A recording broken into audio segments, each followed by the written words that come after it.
You can't tell which one is her, nigga? All right. We're not going to get sidetracked. Not going to get sidetracked. Anyway, the article says that you can take a look at, they've argued over how she draped her shimmering red sari in that photograph with her Tamil grandparents. We've measured her desiness, D-E-S-I, with the sort of fervor usually reserved for arguing over our favorite mango varietals. It is no secret that Indian Americans wish to see ourselves reflected in Kamala Devi Harris. Long after we queued up patiently outside American embassies around the world and disembarked from planes with suitcases meticulously and excessively labeled, we have arrived. Along with pajamas, the number 0, and turmeric, we now claim Kamala as our own.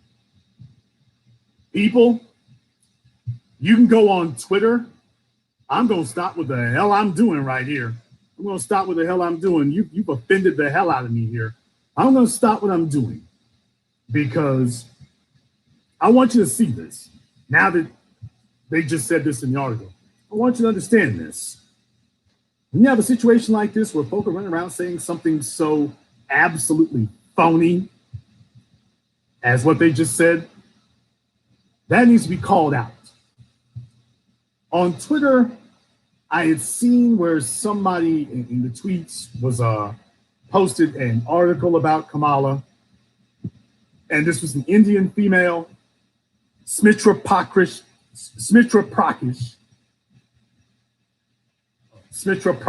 probably is how that's pronounced. And in it, she was trying to sell Kamala as an Indian person to other Indians, what she was trying to do. I'm going to go ahead and show you on the screen the tweet itself so you can see what it looked like. And this is the tweet itself on your screen. You can also go find it by going to my Twitter page from a few days ago. I shared it. She was trying to sell Kamala Harris as an Indian to other Indians. And the comment section of the Indians responding, the comment section lit her up. I posted this thing at the time. The comment section on that tweet roasted her alive. The Indians were like, who do you think you are? Trying to sell this outsider as one of us. She ain't one of us. You're not going to get away with that. She's not one of us. You're not going to get away with trying to sell that lie. She is not one of us. The comment section lit them the hell up. They said she don't have our religion. She's not one of us. Stop trying to sell her as an Indian. So they are on a full court press to legitimize her as both Black and Indian in the most shameless political ploy ever, that she somehow can be equally appealing to two opposing groups. And you remember what I taught you all about trying to be everything to everyone. When you attempt to try to be everything to everyone, you end up being nothing to nobody. You end up being nothing to everyone. You have to choose an identity. And then you get other people to respect that identity. You don't try to convince people that you're one of them. You convince them that you are great, and then they want to be like you and they want to be with you. That's the way that works. You all thought the Rachel Dolezal treatment was going to be insulting to your intelligence. She goes on to say, modern India is a relatively young democracy. At 1.38 billion people, India accounts for nearly 18% of the total world population. Indians, however, compose only about 1% of the US population, like a barely perceptible sliver of moon against the evening sky. Our ambition to affirm that we belong to this nation may be considered outsized by some. rushing to celebrate our achievements, impressive household incomes, new construction homes, millennia-old gods, low divorce rates, high SAT scores, we have on occasion silently accepted the badge of honorary whiteness. Well, damn me well. So you see, when I said these things 5 years ago, 8 years ago, 3 years ago, we were called Russian bots and we were told it wasn't true. Now you've got an Indian writer admitting that everything that we have said, everything that Dr. Claude Anderson has said, everything that Dr. John Henry Clark has said, every word we have said is true. White supremacy is not confined to white people. White supremacy is global. And even people who are not Caucasians subscribe to white supremacy. Now they are admitting and conceding what we've been saying all along. You know why? Because you can't get through to black folk lying to us anymore. You're not going to get a conversation with us lying to us anymore. That's not going to work. You're not going to get black folk to listen to what you have to say by lying to our faces and telling us that what we've experienced, that ain't really what we've been experiencing. It's not going to work anymore. You got to talk to us where we're at. You're going to have to talk to us where we're at. You're going to have to talk to us where we're at. I'm going to go ahead and post the link to the article that I'm reading from right now, if I can get into the chat room. Okay, it's too damn big to post in the chat room. D, you can post it or somebody can to the article I'm reading. And then again, use Google, dude. The headline is right there. Just Google it. Come on. So now that they've conceded that we were right all along, she goes on to say, there are historical and legal reasons for this. Oh, do tell. Do tell. When Indians in America quietly shift toward white adjacency, most are not interested in actually being white. Ma'am, that's a damn lie. Let me just stop you right there. When you go to India, India is based on a color caste system. The light-skinned people are the members of the aristocracy. They're the members of the wealth. The dark-skinned people are the ones who clean the streets and clean the toilets, literally. They're the ones, though dark-skinned women can be raped with impunity, literally. Dark-skinned people in India essentially have no rights. That's today in India, not in America, not in white majority population countries, in India, today. That's the way it is now. So even this writer here is not being honest in what she's saying in that sentence. She goes on to say, most are not interested in actually being white. They are distancing themselves from blackness. Anti-black racism within the Indian community is a heady mixture. Made in India colorism. Oh, but she glosses over this. She just skips right to the next thing.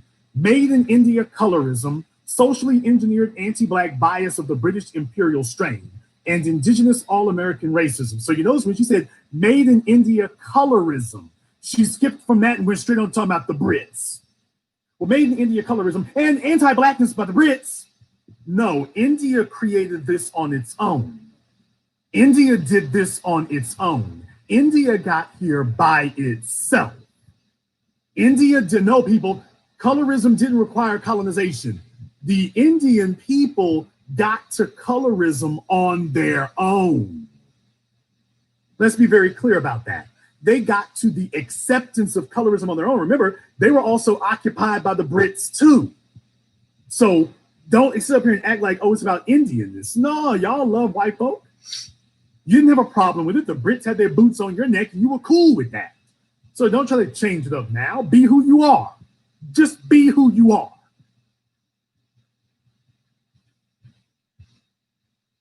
She goes on to say, long before Indians immigrated to the United States, they had already arrived in the New World.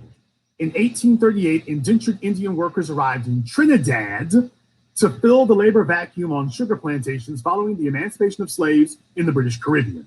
The first Indians arrived in Jamaica, Senator Harris's father's birthplace, in 1845. British colonial policies have played no small role in polarizing the descendants of enslaved Africans and the descendants of indentured Indians in certain Caribbean nations to this day. This polarization is perceptible even in parts of the Caribbean diaspora in the United States. Now, you notice she keeps putting this off on the Brits. You notice that? Oh, it's not us who did it to you. This isn't a part of Indian culture. Why, this is something that the Brits are responsible for. And that we just mistakenly kind of bumped into, you know, like bumping into somebody's shopping cart at the store because you started walking backwards and didn't look behind you. So you notice how she keeps putting this off on the Brits. She goes on to say, what about Indians who came directly to the United States in the 20th century? Students of citizenship laws are familiar with cases of Indian men, as well as of other Asians, who sought white racial status in U.S. courts. United States versus Bhagat Singh Peen, or Takao Ozawa versus United States, are landmark cases with much to teach us about the history of Asian Americans, how we think about race, and what race has to do with citizenship. So did you see what she did there? Now, this isn't me talking, this is her talking. But I'm very glad that after all these decades, we finally are having an earnest conversation. She just lumped in Orientals with Indians as Asians and has just agreed and conceded the point about Asian racism. Doesn't matter whether you're from the Orient or from East India. Yeah, this is an Asian issue. So I'm very glad that she's actually cited the cases to show this. Yeah, this is an Asian issue. But you notice where it doesn't come from? It isn't because there's a beef with something that Black people have done to you. Nobody can say that they hate Black people because we did something to them. Nobody can say that Black people have historically done something to them. They can't talk about the wars of the Africans committing genocide against their people. Nobody can say anything like that. You hate us because that's what you do. It's in your culture. But you can't say that we've done anything to you to justify it. You just hate us because you can. You victimize us and oppress us because you can, not because we did anything to you. And that's what makes it especially egregious and makes them especially heinous. You hate a people who never did anything to you and aren't doing anything to you today. Our very existence is what you take issue with. The fact that we're alive. And yes, in the chat room, you're correct. Japanese people had no contact with us before 1945. And yet, white supremacy didn't have to be taught to them. No, all these other people generated this on their own. And now they're trying to explain it away and try to talk about, oh, this was something that white folk brought to us. That's a damn lie. You found this on your own. She goes on to say, why were Tind and Ozawa claiming they were white? Because they wished to become U.S. citizens. Until the 1950s, naturalization was largely unavailable to non-white immigrants. I came to this country with my parents as a child in 1982. In my early 20s, I became a naturalized citizen in Boston's historic Faneuil Hall. Earlier arrivals from Asia faced a more arduous path to citizenship than I did. As we Indian Americans thrill in our new sense of belonging and rush to claim Harris as our own, we might also use this moment to reckon with our anti-Black racism. Our two struggles, Black and Indian, oh hell. Can you all guess where this sentence is going to go based on how it just started?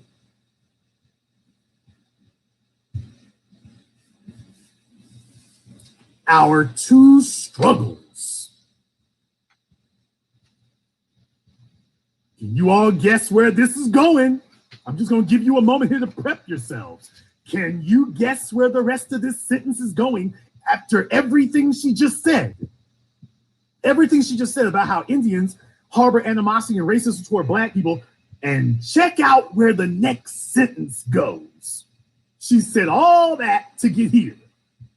Our two struggles, Black and Indian, have been different, but they have also been intertwined. You damn right they've been intertwined. You've been oppressing us like the white folk did. So you're damn right. Our racial struggles have been intertwined. Your hands intertwined around our throats. Yeah, that's the only intertwining that's been going on. People, this is the gall they have. This is the gall. She goes on to say, the Indian side of that story begins vicariously in 1957 when Dalip Singh Saund became the first Indian American to be elected to the House of Representatives, or 1941 when Kamaladevi Chattopadhyay, an Indian activist and social reformer, refused honorary whiteness in a segregated American train, or 1948 when the first European ship successfully rounded the southernmost tip of Africa and arrived in Calicut, India. Okay, here's the damn problem, lady. 1941, Mr. Chattopadhyay, he was one person. He was one who may not have accepted whiteness in one particular instance. I wonder how he lived the rest of his life. There's a question you don't want to ask. But even if that's true, he's just one. What, you can't cherry pick examples. What about the group? Because as a group, you accepted white supremacy. You glummed onto that with no problem. You accepted it. And now she's trying to sell us on the idea that they didn't. She goes on to say, or perhaps our intertwined story begins in 1494, when the Treaty of Tordesillas divided the world beyond Europe longitudinally between Spain and Portugal. Spain became one of the major European powers to colonize the Americas as the Atlantic slave trade commenced. Meanwhile, the Portuguese inaugurated European colonialism in the Indian subcontinent. Our story of how we became American taught the substitute teacher to pronounce our names and snuck a few spices into the cranberry chutney each Thanksgiving may be retold by Indians without partitioning ourselves from our Black co-citizens.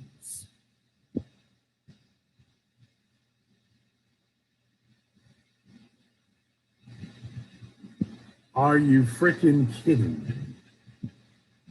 Notice how she started off talking about Indian racism against Black people, or she mentions it. She doesn't actually talk about it. She just mentions the term, but she doesn't go into any examples of Indian racism against Black people. You notice she didn't give any examples. Now, she gave examples about white folk against Indians, didn't give any examples for us. She just tries to push it off as being, oh, that was a British problem, but that wasn't us. Or that Indian racism is some undefined minor thing. But you notice what the real point of that was? The real point was to say we're a minority like you. We're 1% of the population. So in order to get these other folk off our back, we've learned the white supremacist tactic, just piggyback on Black people's oppression, claim that you are oppressed, quote, like us, and then demand protections and benefits while not making sure Black people get them, making sure you get them. But you're not here to make sure Black people get them. And this is how gays and feminists and illegal aliens and everybody else leapfrogged over us to get protections and benefits for themselves, claiming that they're minorities like us, but then saying when the protections are handed out, hey, you gotta get to us first. You gotta get to us first. No, then Black folk, that's a long-standing issue. We're far fewer of us over here in the Indian population. You gotta do something for us first. You gotta deal with that first.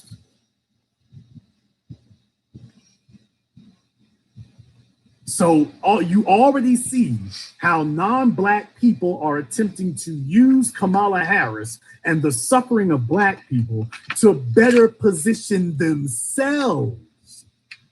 The very people who have been oppressing us and holding us down, attacking us, impugning us, And over there in India, they do a whole lot more than that.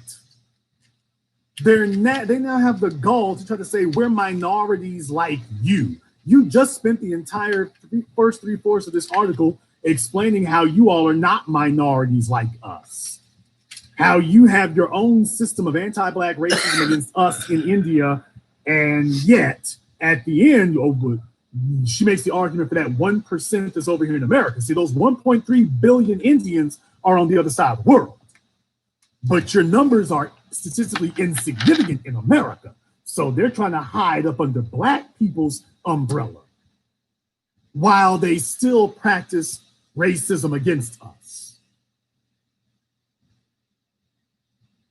They still practice racism and white supremacy against us while telling us, oh yeah, by the way, we're all minorities. We're all victims of white supremacy. No, we're not. Black people are victims of white supremacy. Indians have historically been collaborators with white supremacy. You have not been victims of it. You can't show me a place in the world where Black people go around enforcing white supremacy on non-Black people. You can't show me any place in the world where Black people go around enforcing that system on non-Black people. We are victims who've fallen victim to it ourselves. We don't go off and do that. We've never done that. And we don't do that today. That's the real problem.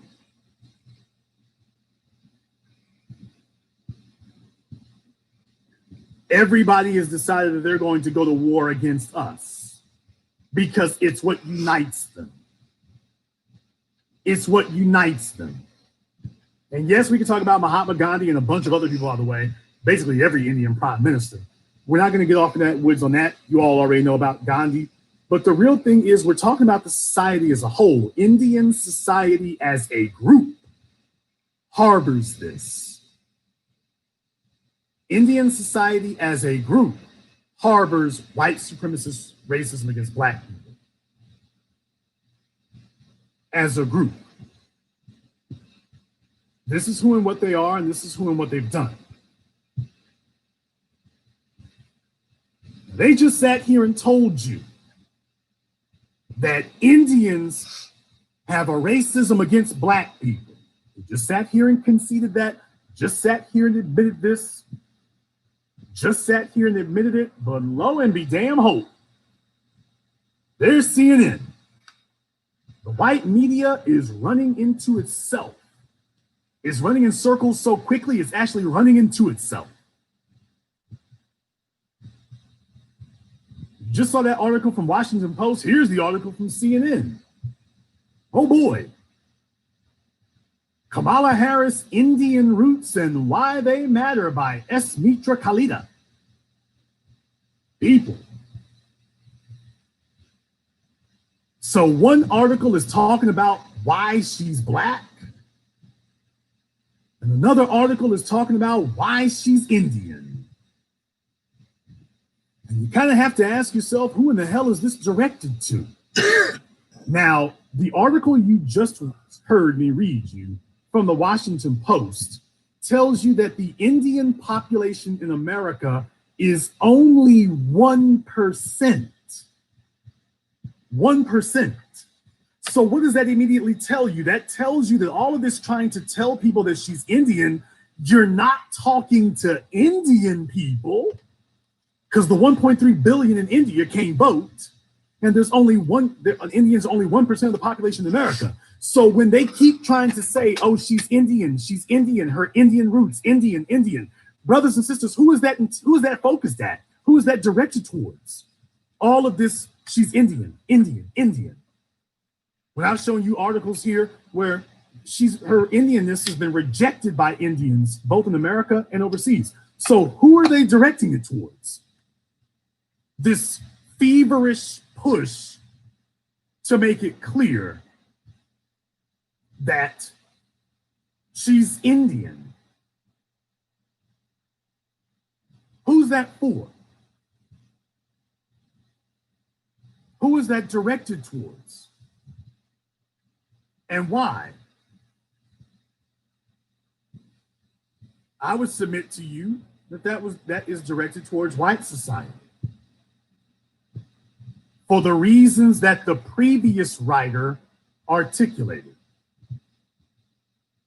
That Indians have gained that coveted Asian honorary white status for the reasons that the woman told you. Even she's admitting that, yeah, we know how we got it because of this model minority myth. Only she calls it achievements. Notice she didn't say model minority myth. Notice she didn't do that. She didn't say it's a model minority myth. Did you notice that? She didn't say it was a myth for Indians. Some of them Asians say it's a myth. You notice she didn't say it was a myth. She said our accomplishments. Did you notice that? She said these are his, we have on occasion silently accepted the badge of, I'm quoting her now from the article. We have, let me go back and show you the article I'm quoting it from because some of the slow kids might not be. She said, we have on occasion, now this is, by the way, we have on occasion, such as 24 hours a day, ma'am, not on occasion, 24 hours a day. That's the occasion. The occasion is all day, every day. That's the occasion. She said, we have on occasion silently accepted the badge of honorary whiteness. There are historical and legal reasons for this. When Indians in America quietly shift toward white adjacency, they are not interested in actually being white. Think about that for a moment. Now she says, rushing to celebrate our achievements, impressive household incomes, new construction homes, millennia-old gods, low divorce rates, high SAT scores. We have on occasion silently accepted the badge of honorary whiteness. Okay, but honorary whiteness based on what? She told you what?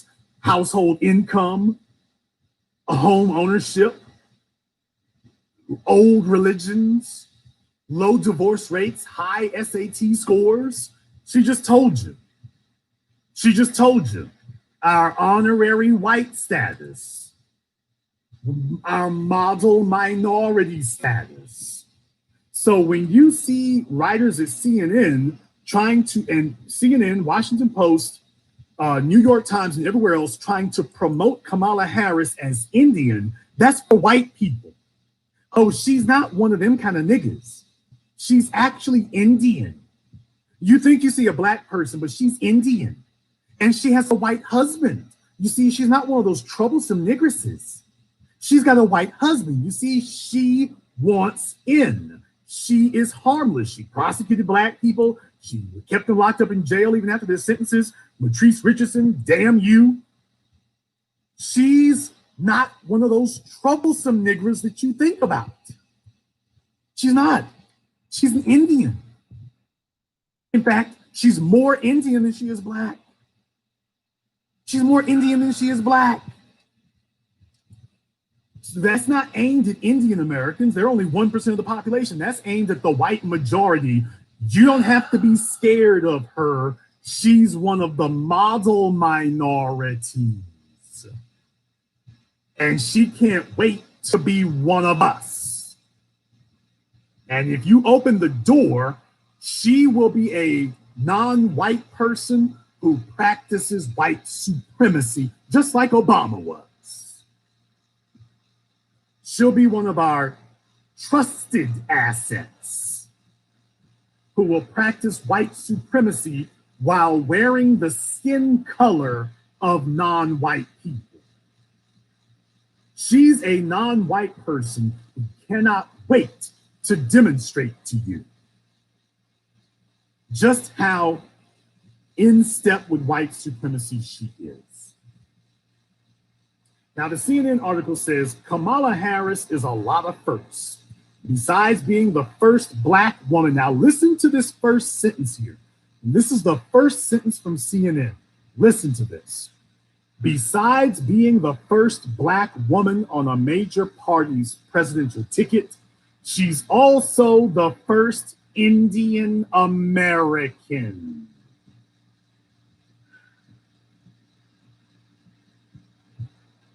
This is how determined to do this they are. As a matter of fact, I'm going to go ahead and put this on the screen so you all can see. That's exactly what it says. You can see the first paragraph on your screen there.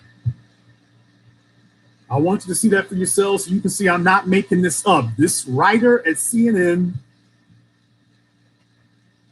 Miss S. Mitra Khalida, first sentence out of her mouth is, besides being the first Black woman on a major party's presidential ticket, she's also the first Indian American.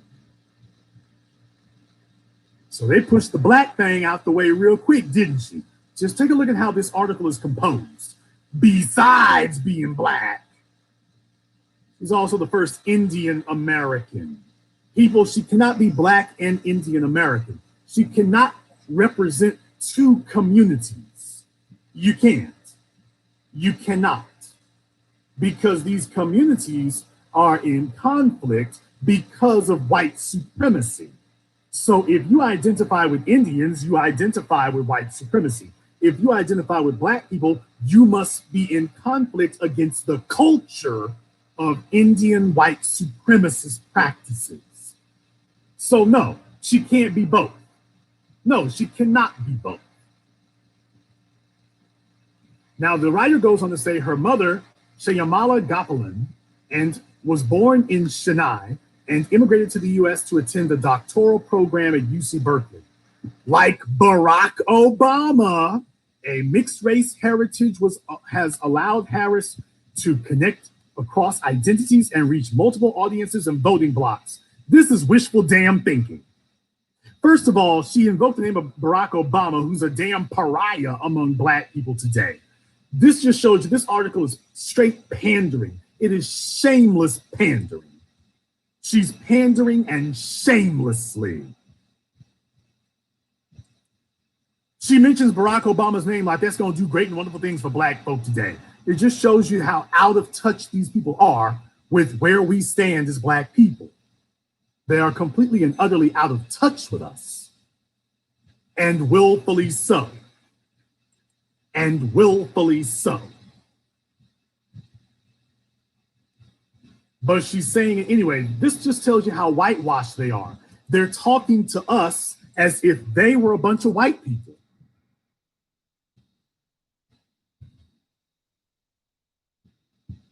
They're name dropping Obama because they don't know anything about Black folk. Now, it goes on to say, to understand what today's announcement means, that's when she was nominated vice president. To understand what today's announcement means to this community, she's talking about Indians, I turn to the best source I know on Indian Americans and politics, Aziz Hanifa. Hanifa was executive director and the chief correspondent of India Abroad, an ethnic newspaper for our community that shuttered just a few months ago due to advertising and COVID-19 strains.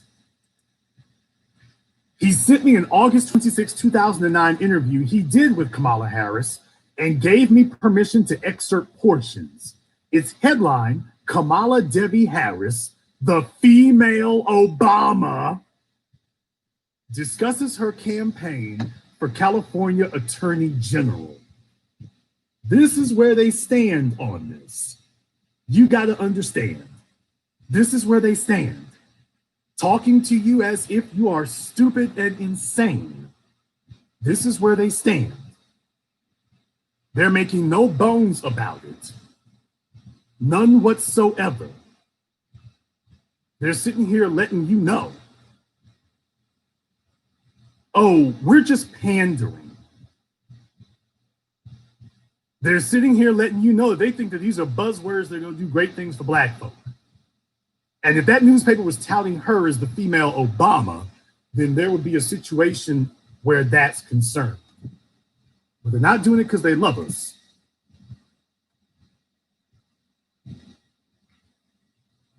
They do that for a reason. They do that for a reason. Now, the excerpt from the article here, why this Indian writer was so eager to post excerpts from this article that she got from this fellow Hanifa. Listen to the excerpts And peep the game. Aziz Hanifa says, what did your mom instill in you in terms of culture and heritage? They're asking about her mom, okay? And listen to what Kamala Harris said in 2009 when asked by an Indian writer about, this is all he asked, what did your mom instill in you in terms of culture and heritage? Her answer, now listen to the answer. She says, quote, my mother was very proud of her Indian heritage and taught us, me and my sister Maya, to share in the pride about our culture. We used to go back to India every couple of years. One of the most influential people in my life, in addition to my mother, was my grandfather, P.V. Gopalan, who actually held a post in India that was like the Secretary of State position in this country. My grandfather was one of the original independence fighters in India, and some of my fondest memories from childhood were walking along the beach with him after he retired and lived in Besant Nagar in what was then called Madras. He would take walks every morning along the beach with his buddies, who were all retired government officials, and they would talk about politics, about how corruption must be fought, and about justice. Let me stop here in my quotations here. She's telling you that her mother was a member of the privileged class in India. Did you get that? She just told you that her mother was a member of the privileged class in India. The daughter of a government official? You already know the get down there. The daughter of a government official. They were members of the privileged upper class. And then she comes over here to America and tries to convince you she's, quote, one of us? When she was a member of the privileged upper class. This is how serious this game is. This is how serious it is. They're not even doing a good job here of selling it. They are determined to convince you that this is just a poor little girl from the hood. She's going to black HBCUs. She's a member of the AKs, and we all know their reputation. Hayden, we all know their reputations. Well, I'm very glad that we got to that article so that we could see when she was asked by an Indian a decade ago. We saw what she had to say then. I'd like to take a moment here, though. As you can see here, here's a picture of Kamala with her mother. That's her mother. That's Kamala with her sister. Okay? The reason I'm bringing that up is because I want you to hear something. This is audio here. Hopefully I don't screw this up too badly. This is audio from the campaign ad that was released as soon as they said that she was Joe Biden's running mate. This is audio from the campaign ad that they released. It's on YouTube. You can go and hear it for yourselves. All right. Thank you. No, that's all right. You ready? I'm skipping ahead here because Joe Dementia Biden is, they started off with him telling her that, are you ready to get to work? And she's like, yeah, I'm ready to go to work. Ready to go to work? All right. You ready to go to work? Oh my God. I'm so ready to go to work. I was raised to take action. My mother knew that she was raising two Black daughters who would be treated differently because of how they looked. Did you hear that? Did y'all hear that loud and clear? Let me go ahead and play that again because this is the audio from the commercial that her and Joe Biden released just 3 days ago. 3 days ago, this is what Kamala Harris was saying about how her mother raised her 3 days ago. I was raised to take action. My mother knew that she was raising two Black daughters who would be treated differently because of how they looked. Growing up, whenever I got upset about something, my mother would look me in the eye and ask, "So what are you going to do about it?" That's why, when I saw a broken justice system, I became a lawyer. And helped to break Black people's ass with that justice system. But in any case, yeah. Now, a decade ago, when an Indian writer asked Kamala Harris about what did your mother teach you about culture? What did your mom instill in you in terms of culture and heritage? Her immediate response was India, India, India. We went back to India. We went to India, India. My great-grandfather, India, India, India. 3 days ago, though, when she had to make a campaign ad, India didn't come up one time in the lessons that her mother taught her. I was raised to take action. My mother knew that she was raising two Black daughters who would be treated differently because of how they looked. Growing up, well, this ain't me. Now, her campaign blames me for sinking her presidential aspirations. No, baby, you sank them yourself. You sank them yourself by being fake and phony. You were doing a hell of a lot better when you just said that you were Asian American and left it at that. You tried to cross over to our side of the street and try to claim to be one of us. Genetically, you might be able to have a tangential claim to that, but socially, and as far as honesty is concerned, no, baby, you ain't got nothing in common with us. You're playing political games. We're not going to play it with you. A decade ago, when an Indian writer asked you, what did your mother teach you? You meant what you said. She taught me to be an Indian. That's what she taught me. And you know what? I ain't got a problem with that. Be that. Be what you are. But don't sit up here and try to claim Blackness because it's politically expedient. For everybody listening in here right now, if you haven't clicked that red subscribe button so that you can be on top of the Black media, what the hell are you waiting on? Click that red subscribe button. Don't miss out on this. The insight and analysis you receive nowhere else. While everybody else is wondering about Kamala Harris and babbling about her, I don't bring receipts, I bring invoices. I don't just tell you what you paid, I tell you what you owe. Kamala Harris was doing good claiming to be an Indian. The problem comes into play where you decide you're going to do something other than that. When you decide you're going to be something other than that, and you're going to cross over the Black folks' side over here and all of a sudden claim that you speak for us, and you represent us, and all this old stuff here, no, it ain't going to be. It's really not going to be. I posted a link to the campaign video in the chat room there, so y'all can take a look at that, but you can just go see it on YouTube, as a matter of fact. Or if you're not subscribed to my Twitter, what in the world are you doing? What are you doing? When she was asked 10 years ago, and you can see this CNN article on your screen here, you can just Google that. When she was asked a decade ago about what her mother instilled in her, a decade ago, it was India, India, India. Well, I went back to India, India, India. She didn't say a word to that man about being Black.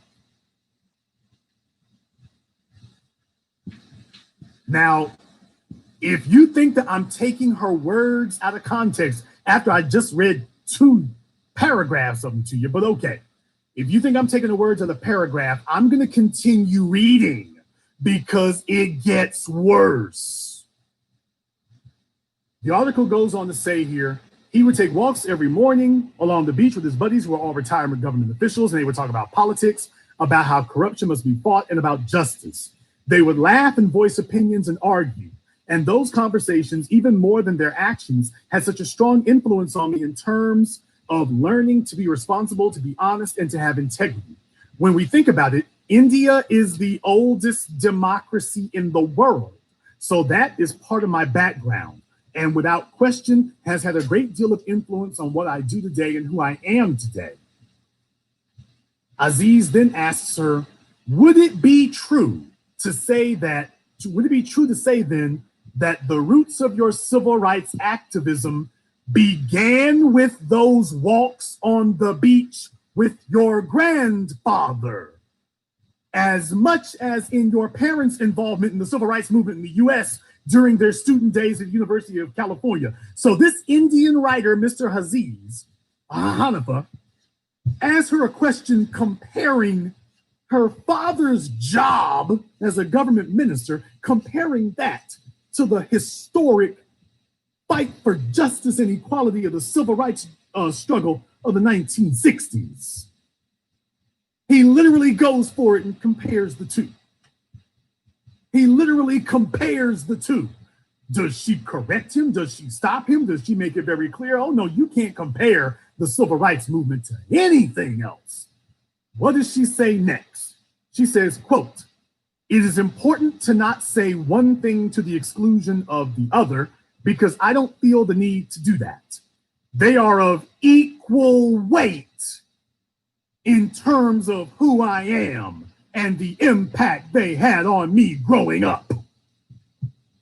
My grandparents used to visit us in Berkeley all the time. My grandfather and grandmother enjoyed the time they spent with people of all walks of life who were involved in the civil rights movement, of all walks of life.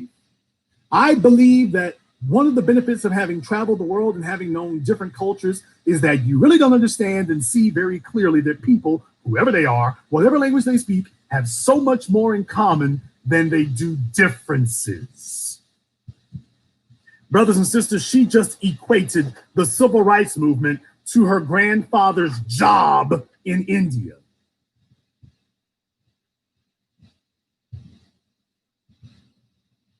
Now, you tell me that this is a person looking out for Black people. This is going to be our non-Black spokesperson who is outright letting you know that when she's in the company of non-Black people, yeah, what Black folk been through, that's the equivalent of getting a job in India.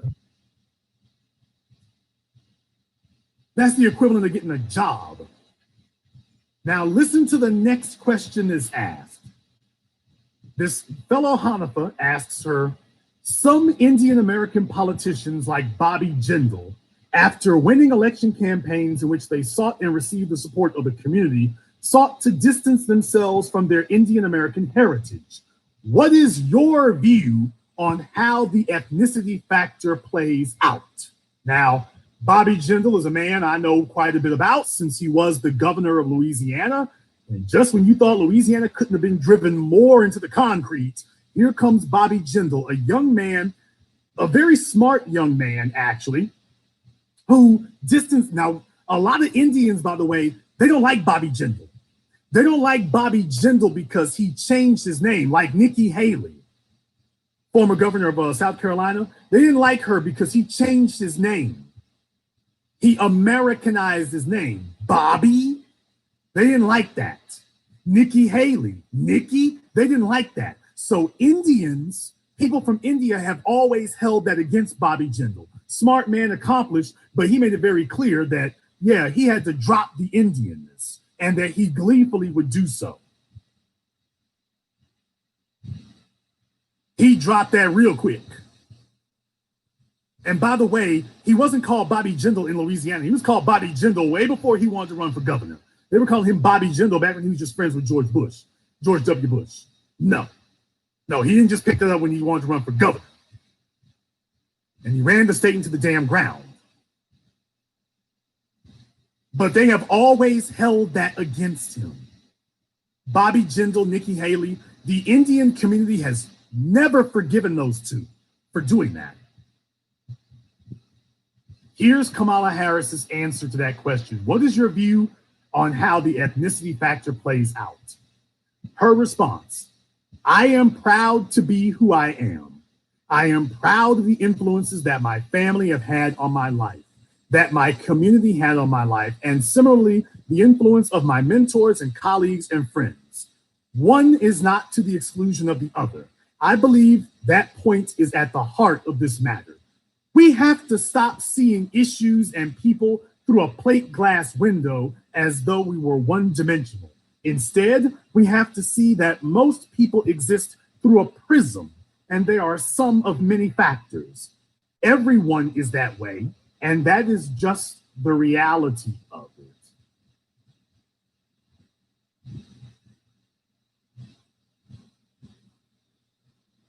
And you bastards have the gall to sit up here and suggest that we should vote for this person? You are such a scum-sucking coward. You're so cowardly and gutless and unprincipled that you're going to tell us we should just overlook this? Really? Are you really going to sit here and suggest we should just overlook what we just heard? Do you realize what a monumental bastard you have to be to sit up here and suggest we should just overlook all of this? That all of this don't matter. Her track record as prosecutor doesn't matter. Her track record of targeting black people as Attorney General of California don't matter. All that doesn't matter. Her divorcing herself from black people when she's in the company of non-black people, that doesn't matter. All that doesn't matter. Just vote for her anyway. Vote for the D. Vote for the D. Vote for the Democrat. Vote for the D. You'll just have to excuse me if I'm not as gullible and shameless as you are, if you're going to go along with this. Because I'm not. Kamala Harris has already told us who she is. She has already expressed who she is. She has had every opportunity over the last decade to stand up as a black woman, and she's only been black when convenient. She didn't say anything about being black when she was running for Attorney General of California. She was Asian. Now that she wants to be president and the Indian vote is only 1% of the population, now all of a sudden you want to be black. No. Not at all. Ain't falling for it. Ain't trying to have it. This is who you are. Now, they thought they were going to pull the wool over our eyes and they thought they had us in the bag, but oh boy, man, the narrative has changed. The national discussion has changed, and man, they found themselves behind the 8 ball now. As they trotted her out, and before the week was over, they thought they were going to make it they thought she was going to be, they could ride this wave for the next 3 months. The wave didn't last 3 days. The wave didn't even last 3 days before the white media had to start conceding that Kamala Harris is still an undesired quantity among black people. Black folk ain't riding with her. Black folk are already saying no. We remember why we rejected you the first time. It's already hitting the wall. Already. And they're trying to turn it around, and boy, they've been given a Herculean task of having to try to rewrite her history and make her acceptable to black people within 90 days of the election.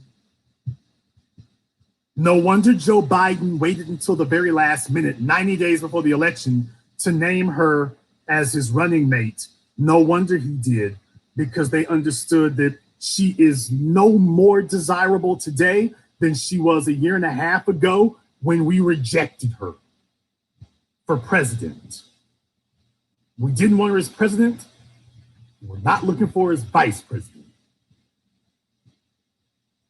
No one's interested.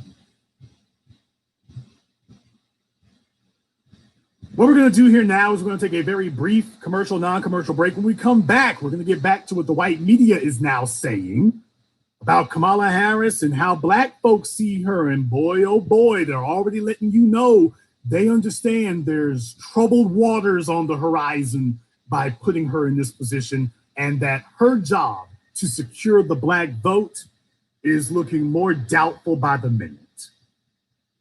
This is the Black Channel. Hey, what's up, y'all? I hope y'all wearing your mask everywhere you go, and more specifically that KN95, protecting against all the germs that are in the air. But also I want to tell y'all one more thing to stay safe. Hand sanitizer, but with aloe vera.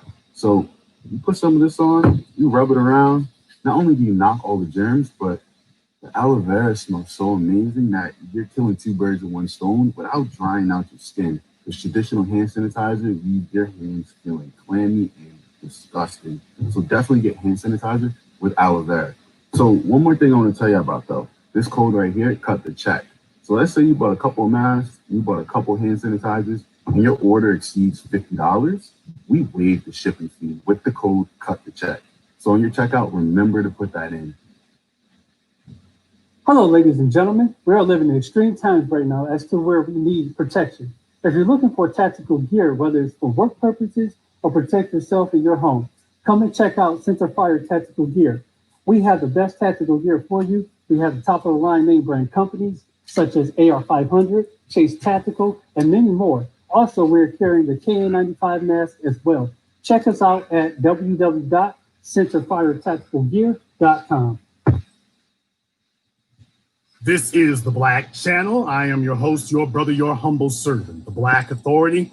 Glad to have you all with us here this evening as we go in to discuss whether the Democrats are now trying to give us our spokesperson. And of course, they give you an individual who has no connection and no affinity to Black society, but trying to pass her off as if she does. So we are dealing with that tonight. When people try to present you with your non-Black spokesperson, boy, oh boy, it's getting rough out there right now. The Washington Post, Jeff Bezos' newspaper of record, oh, they are trying to reinvent her as palatable to Black people, but without her going out saying what the Black agenda will be. They're trying it. The article is titled, "For Black Activists, Biden's selection of Harris as running mate brings pride, but also compromise." Now, you all know what I'm going to say to that. For those of you who've been with me for the last decade, the last 5 years, the last 3 years, you know how I start every program. Unapologetic, unadulterated, and uncompromising. And the reason for that is because we made the progress that we are today in beating back white supremacy because we didn't allow them to get us to start compromising on what we were doing. Once you give them an inch, they take a mile. The article says it's by Jose A. Del Rio, Kayla Rubel, and Vicky Elmer. It goes on to say, several times a week for more than 2 months, Kenya Fentress and other Black activists have gathered in Southwest Detroit to march against police brutality and structural racism. For Fentress, the grassroots fight for racial justice, taking place city by city across America, feels personal and urgent and immediate. The news this week that Kamala Harris had been selected as Joe Biden's running mate on the Democratic presidential ticket, though, registered a little more than a blip. Registered as little more than a blip. This is the Washington Post conceding this. The news this week that Kamala Harris had been selected as Joe Biden's running mate on the Democratic presidential ticket registered as little more than a blip. Fentress simply does not feel the same excitement or energy about the presidential election as she does about the protests, which were sparked this summer after George Floyd died in Minneapolis while in police custody. People, it's because we made progress in the streets. Politics didn't make the progress. Taking it to the street made the progress. Now they want you to go back, dial it backwards, and start looking to a mechanism that did not work. They want you to now resort back to a mechanism that did not work. If politics was getting the job done, we'd be back in that. Politics ain't getting the job done. They go on to say, as members of Washington's political establishment turn their attention this week to the spectacle of a vice presidential reveal, the dozens of dutiful activists with Fentress in Detroit, where turnout will be critical for Biden, paid little attention. Harris, a California senator of Jamaican and Indian descent, made history as the first woman of color to be chosen as a vice presidential nominee by a major party. African-American advocacy groups cheered Biden's pick, which they saw as recognition that Black voters are a pillar of the Democratic Party. But the choice was greeted more skeptically by the party's left flank, including many younger Black activists who have been critical of Harris's record as a mainstream politician and former prosecutors. So this article is trying to water it down and make it seem like, oh, it's just leftists in the party. This is more of that damn Russian bot garbage. These people are not going to give it up, people. If you let them tell the story, oh, Black people as a group don't have a problem with Kamala Harris, even though when Black people were asked to nominate her as the Democratic presidential nominee, they didn't do it. So when Black people had a chance to nominate her last year, they didn't do it. But they're now trying to convince you that the people who are against her now, that's not the majority of Black folk. Wow, that's just a few of the fringe of the party. Some folks on the fringe have an issue with that. But not the mainstream. The rank and file and the average Black citizen, they have a problem with that. They have a problem with that. They have a problem with that. Just understand that. They have a problem with it. They're trying to tell us what to believe. They're trying to tell us what to believe. And they're shameless about it because they are used to speaking for us and telling us what we believe. They're not used to us actually speaking on our own. They go on to say Black representation in national politics matters, Fintra said, but what matters more is policies that address systemic racism.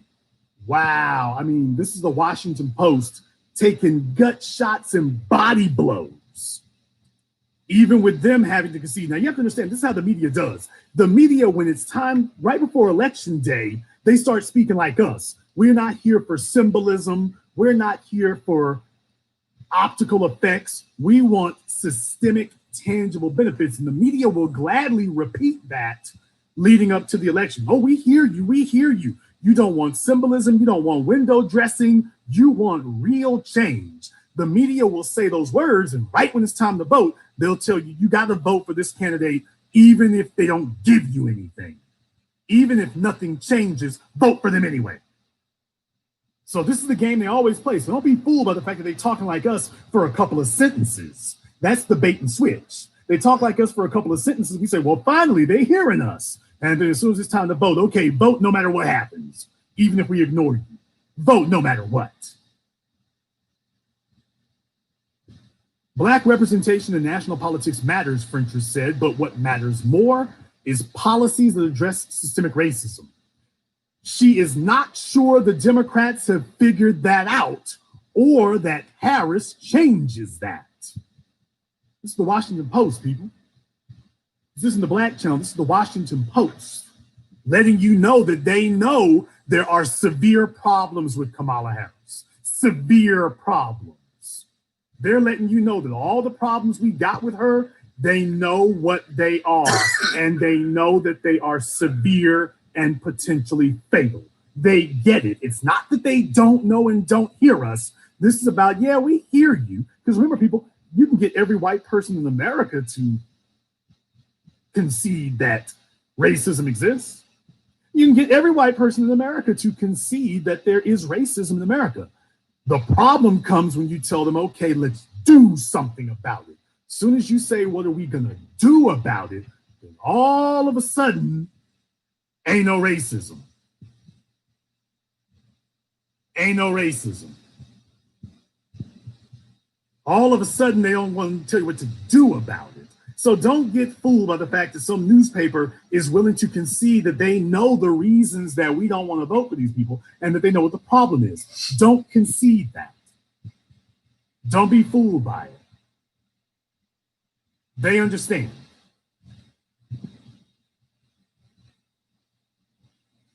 She is not sure the Democrats have figured that out or that Harris changes that. And yet, despite her skepticism toward the Democratic Party, she intends to cast a ballot for Biden and Harris in November. Not because of Harris, but because of her disdain for President Trump. Well, I think I just told you all that these folks were setting up a bait and switch. I think I just told you just a couple of seconds ago that you couldn't trust the white media and that they were setting up a bait and switch. I think I just said that a second ago, that they're going to sit up here and say, yeah, we know the reasons you don't want to vote for Kamala Harris, but you need to vote for the Democrat anyway. Doesn't matter what her problems are. You need to vote for the Democrat anyway. No matter what she ain't going to do for you. You don't need to demand concrete tangibles. You need to keep Trump out of office. Because you see, concrete tangibles don't matter as much as keeping Trump out of office. Jeff Bezos is the richest damn man in the world. Probably the richest man since Mansa Musa and Solomon. He's got a personal beef with Trump. He don't give a damn about the average citizen. He wants you to vote against Trump so that he can make more money. But this is not about what's in your best interest. This is about what's in his. So they handpicked some probably LGBT intersectionalist activists, so-called activists nobody's heard of. And she's going to tell you that she doesn't trust Kamala. She doesn't think they're listening to us. People, listen to what she just said here. Fentress said, Black representation in politics doesn't matter as much as policies that address systemic racism. And she's not sure the Democrats have figured that out or that Harris will change anything.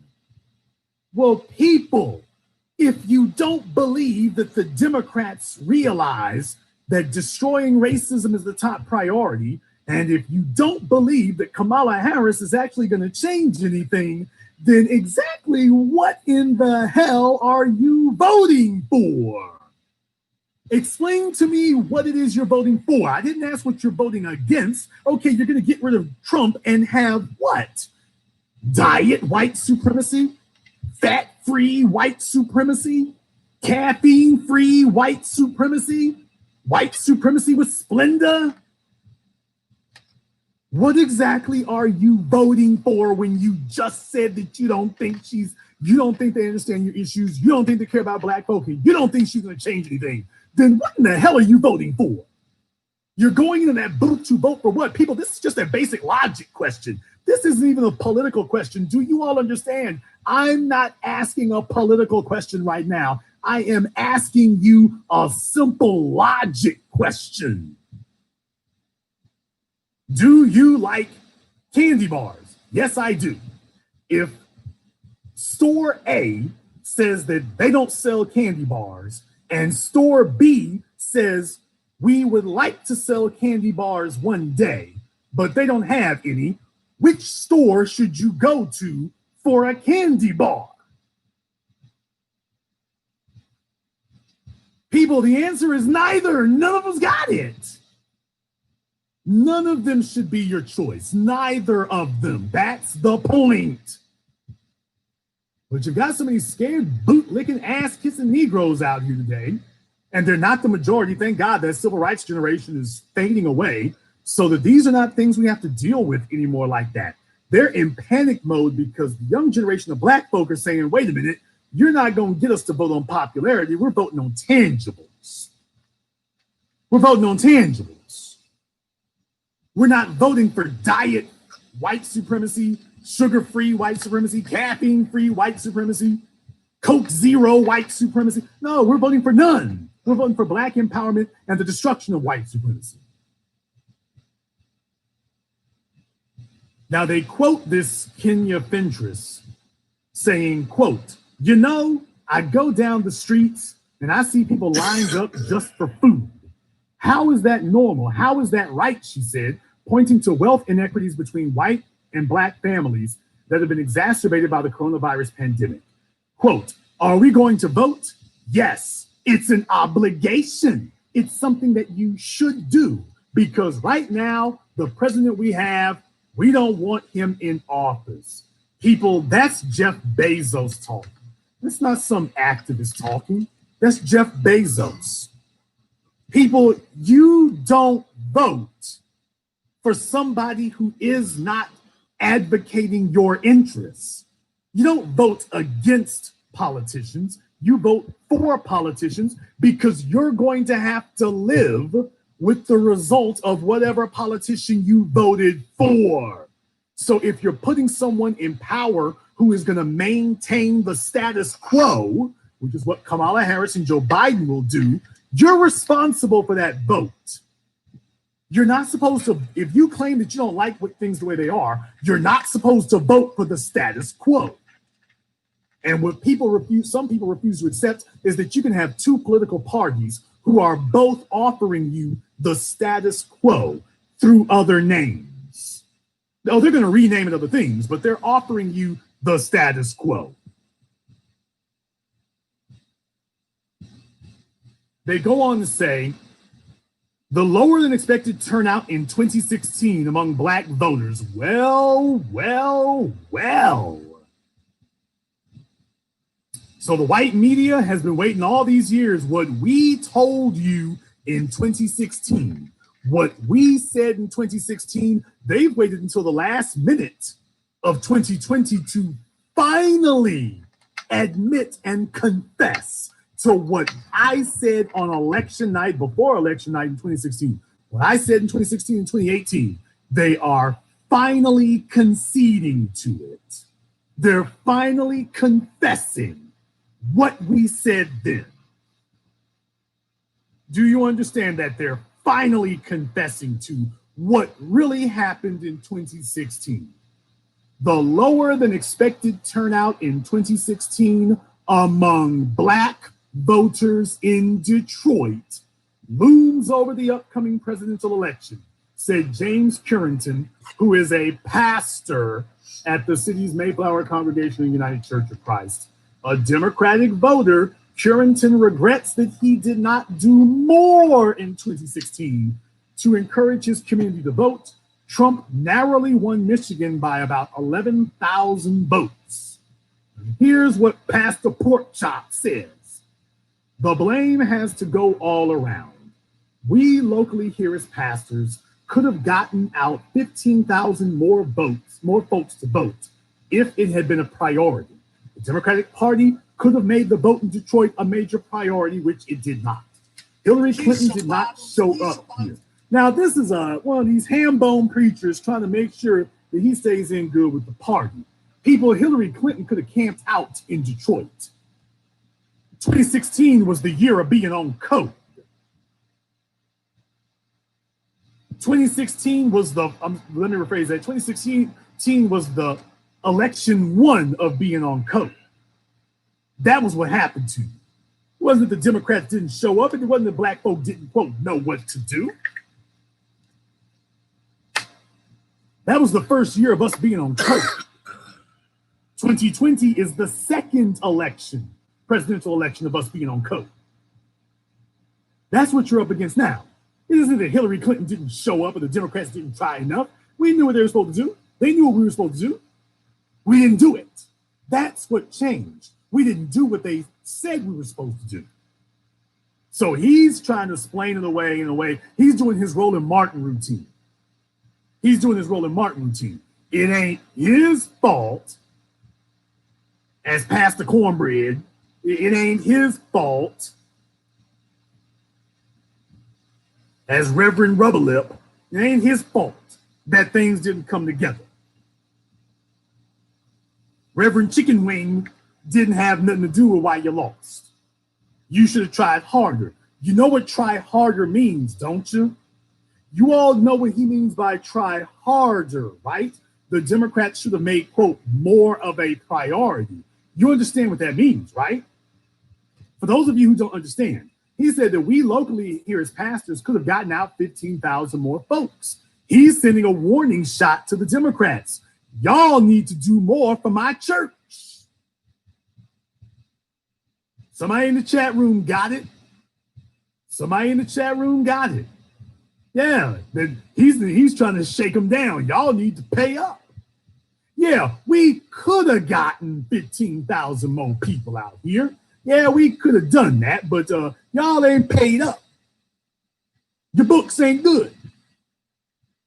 You ain't put enough in the collection plate. So, I don't know.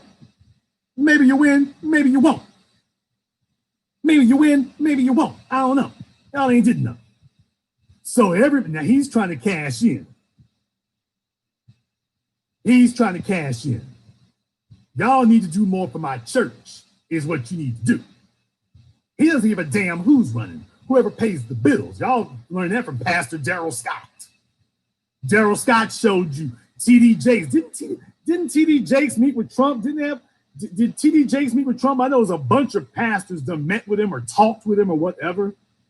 All these people with these religious affectations haven't had a problem talking to Trump. Kanye West, this religious affectation trip he on.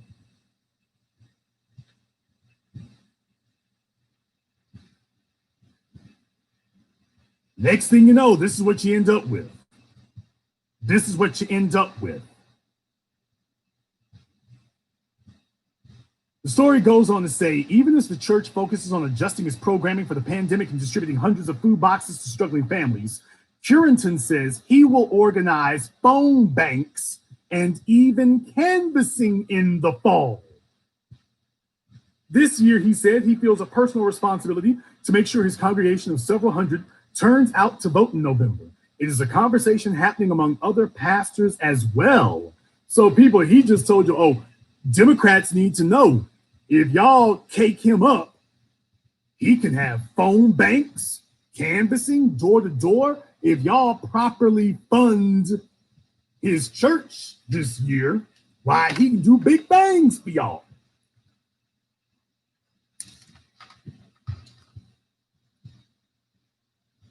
So ain't no check for black folk, but you can pay off the pastors. He's letting you know, if y'all cake me up, I can make some things happen. Now, listen to the next sentence here, okay? I'm going to back up to the last sentence, but listen to the one that comes next. This year, he said he feels a personal responsibility to make sure his congregation of several hundred turns out to vote in November.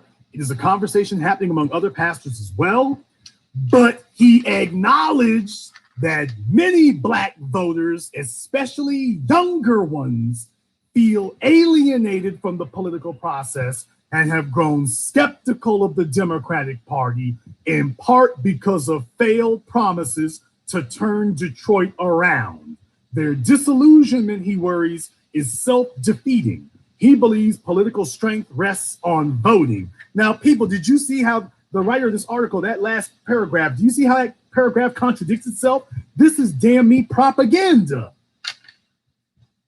People, what is the problem in Detroit? Systemic racist poverty is the problem in Detroit. Black people being economically oppressed is the problem in Detroit. That's the issue. And the writer acknowledges, oh, well, young people have grown skeptical because the Democrats failed promises to turn Detroit around. They then say their disillusionment is self-defeating. And he, Pastor Milquetoast, believes political strength rests on voting. So they stated that the problem is economic without saying economic. The problem is economic. But he then tells you that the answer to the economic issue is more voting. They just said that the Democrats have failed to keep their political promises, but that we need to go vote Democrats some more, people. That's what they just said. The Democrats have failed to keep their promises, but the thing you need to do is power rests in voting for the Democrat. People, that's not me saying it, that's the article saying this. Yeah, voting has failed. Voting for Democrats has failed because they don't keep their promises. But what you need to do, no matter how tough it is, you need to get back out there and vote for them again. And maybe 12th time is the charm. 15th, 90th time is the charm.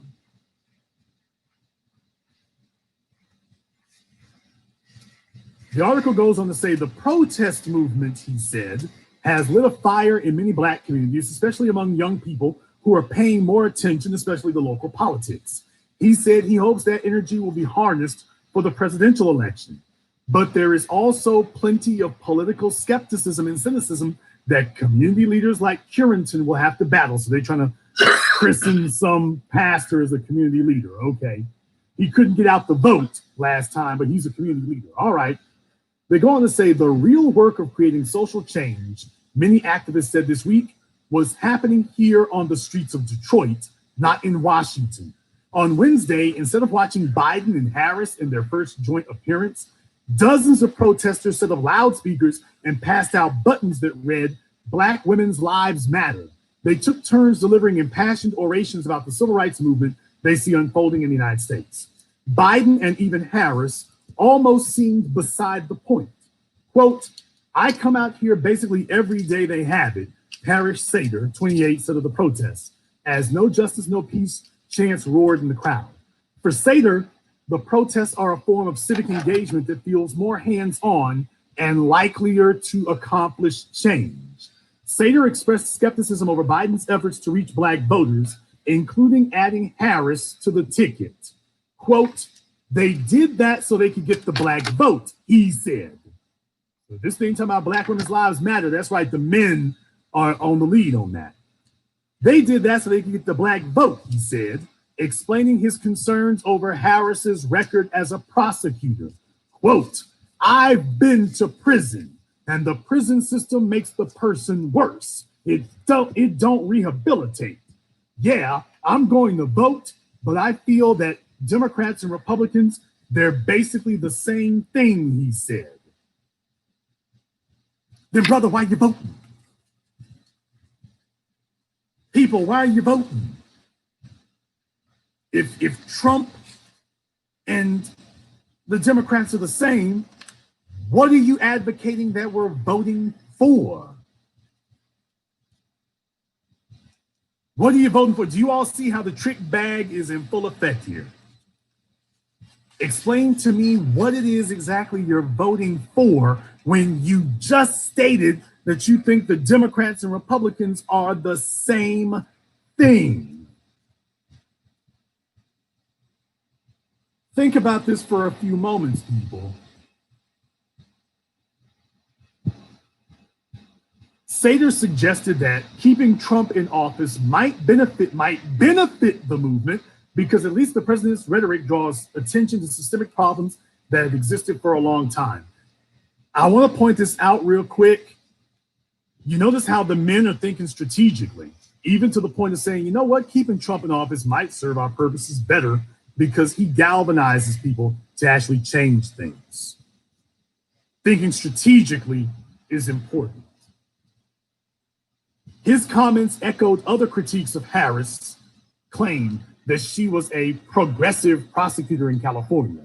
As California's Attorney General, Harris declined to support a bill that would have required her office to investigate fatal police shootings, commenting that it would take power away from local district attorneys who had systems in place to hold police officers accountable.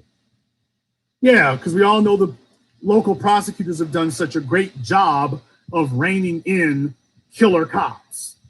She opposed a statewide standard for police officers to wear body cameras, again citing local authority. Harris was also once a fierce advocate of anti-truancy laws that led to prosecution and even jail time for parents whose children missed too many school days, measures that critics at the time warned would disproportionately hurt low-income communities of color. She has since expressed regret over how the laws have been applied. But many Black voters interviewed in Detroit this week said they have not been paying much attention to the presidential election, even if they disagree with Trump. 10 miles north, Samia Haynes, 20, says she's not, quote, too much into politics. As she set up for her sister's 6th birthday party in Palmer Park, she said she had heard only a little bit about Harris, but having a Black woman on the ticket definitely makes it more interesting for her. Barack Obama said it was a good decision, and I trust Obama, she said. So this is one of the Section 8 Obama phone people. She's so concerned about politics, she's hanging out in the park and doesn't even know who Kamala Harris is. So there's a voter that Kamala Harris would love to have. She doesn't know if Kamala Harris, Trump, or Winnie the Pooh is running for office. But vote, if you got a D by the name, hopefully you'll vote for him. Oh, listen to what they said next. A group of 6 moms and aunts was gathered nearby watching their children chase one another and blowing bubbles. So a group of females with no men around, probably depending on the county, a group of females, no men. And this is the way they want it to be, because you are easily decimated and dominated when there's no males, the members of the warrior class, the protector class. When you've rejected the leadership, this is what you end up with. So they go around to all the single moms and say, hey, you know, somebody might cut you a government check. And this isn't the time for us to be doing that. This is the time for us to crush white supremacy. Now, they go on here to say that one of these chicks was talking about she wished Michelle Obama was running and she was worried about sexism and all this old nonsense here. Meanwhile, not saying a word about what it is that Kamala Harris is supposedly going to do for you. Not one word about what you expect Kamala Harris to do. People, if you're going to support Kamala Harris, that's fine. If you want to argue with me, that's fine. But can you tell me what it is you are voting for? I've already figured out you're voting against something. What about what you're voting for? If you're going to vote for Kamala Harris, you are voting for what to happen to Black people. Because if your next words are, well, I hope you do better than Trump, you're a dummy. And it's that type of single-minded idiocy that we need to get the hell away from us. This isn't time for the ADH kids to rise up and try to convince everybody that, well, we don't really need to do nothing smart for a change. No, people, we need to vote our self-interest. And what they've done is present you with yet another non-Black candidate, or at least another person who's going to be your official non-Black spokesperson. That's what she's going to be.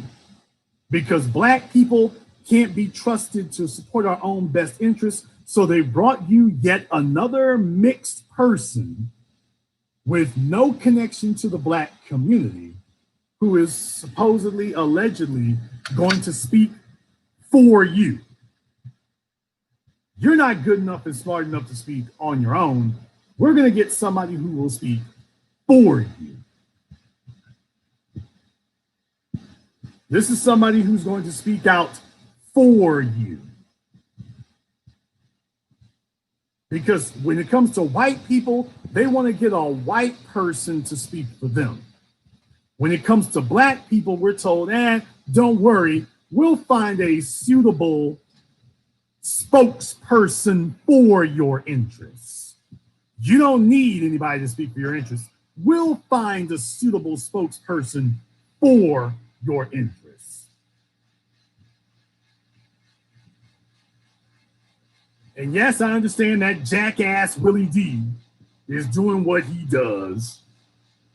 He's out here brainless and boneheaded, caping for Kamala Harris. Yeah, he's doing what all the old niggas do. He's doing what they do. That's what they do.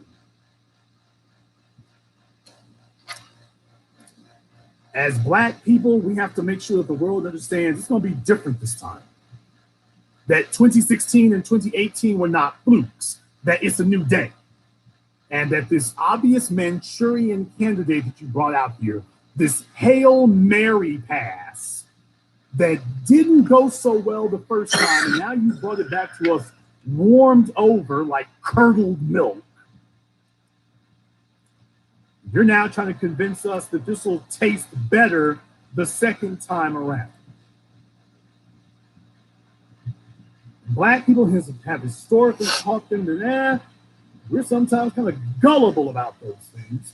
We've taught them that previously, that we just vote for the Democrat.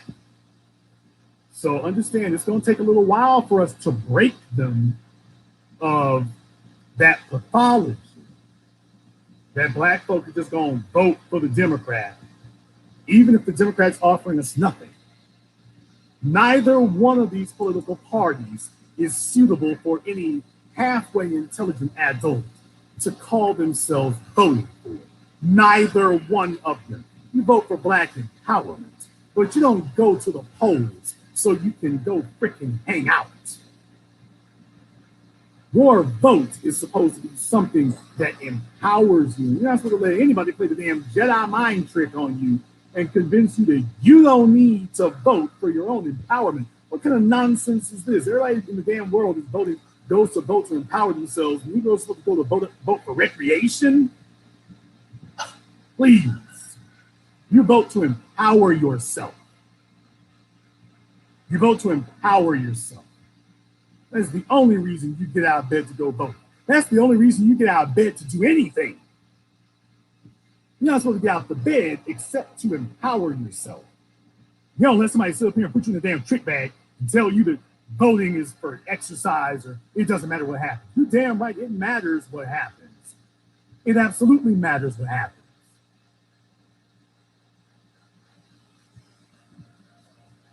But that's my word for it here. This is the Black media. So at this time, I'm going to go ahead and open up the telephone lines for you.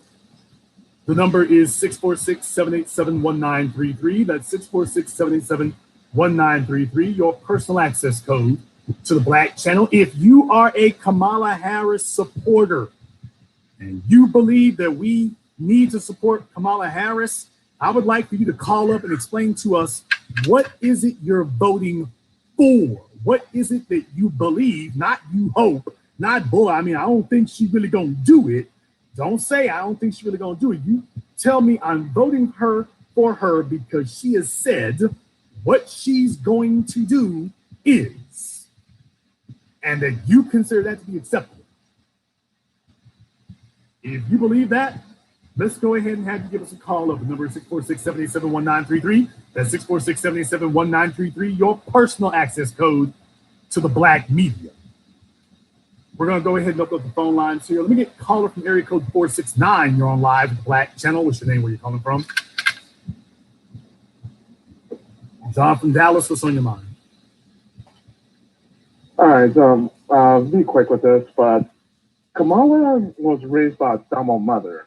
And for those of you who know anything about Indians or India, that's like their nationalism is bar none to any other state in that place. Even other Indians comment on the nationalism. And if you meet any other Tamils, and I've known quite a few, they're very vocal about it. But this idea that she was raised as a Black woman, it's like I'm just not going to buy that because I've just known way too many of them. And keep in mind that when it comes to the schism between Indian immigrants and Indian Americans, I'm not surprised that they were roasting that woman when she was trying to explain Kamala Harris as an Indian. And that's because like Indians from India, especially the students, when they come over here, they know their history, like going back thousands of years. The Indian Americans here, they only know their history starting at the East India Company, which is basically they only know themselves as being colonized people for the entire time. And their parents don't really halfway teaching their history. So the fact that she is siding with white supremacy, the fact that she has such a virulent anti-Black record is really no surprise. Now, and I'm telling you what Indians have told me. I'm like, forget white people. I'm telling you what Indians have told me. Even my own Indian American friends are like, John Ross, you told me stuff about my people I didn't even know. So, yeah, don't let this Trojan horse into our communities. I mean, vote third party, stay home and vote.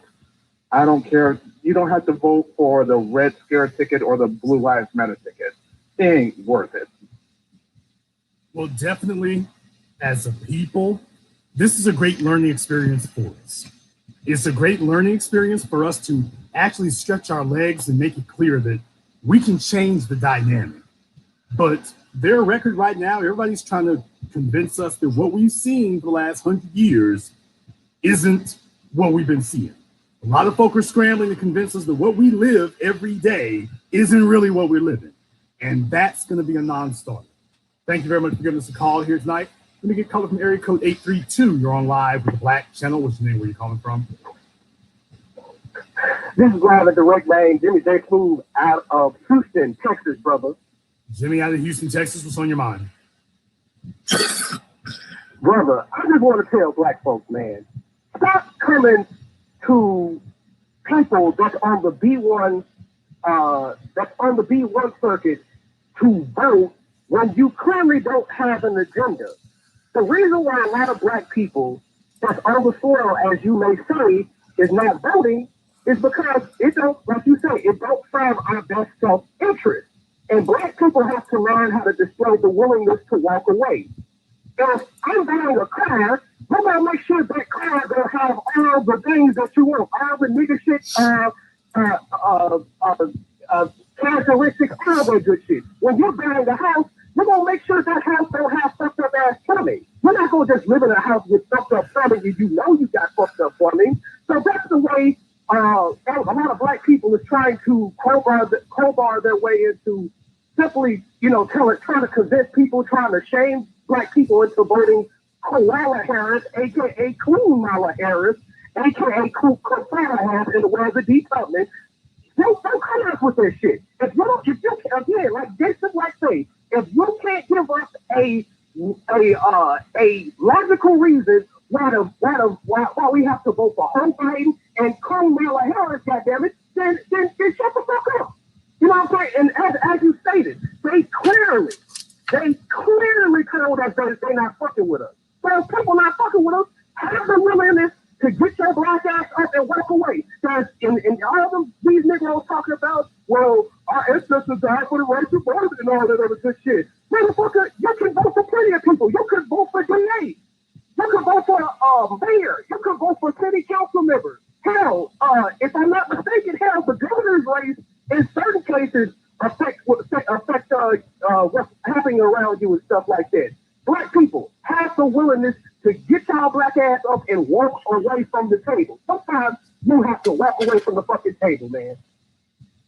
I couldn't have said it better myself. Thank you very much for giving us a call here tonight. Straight from the streets, raw and uncut.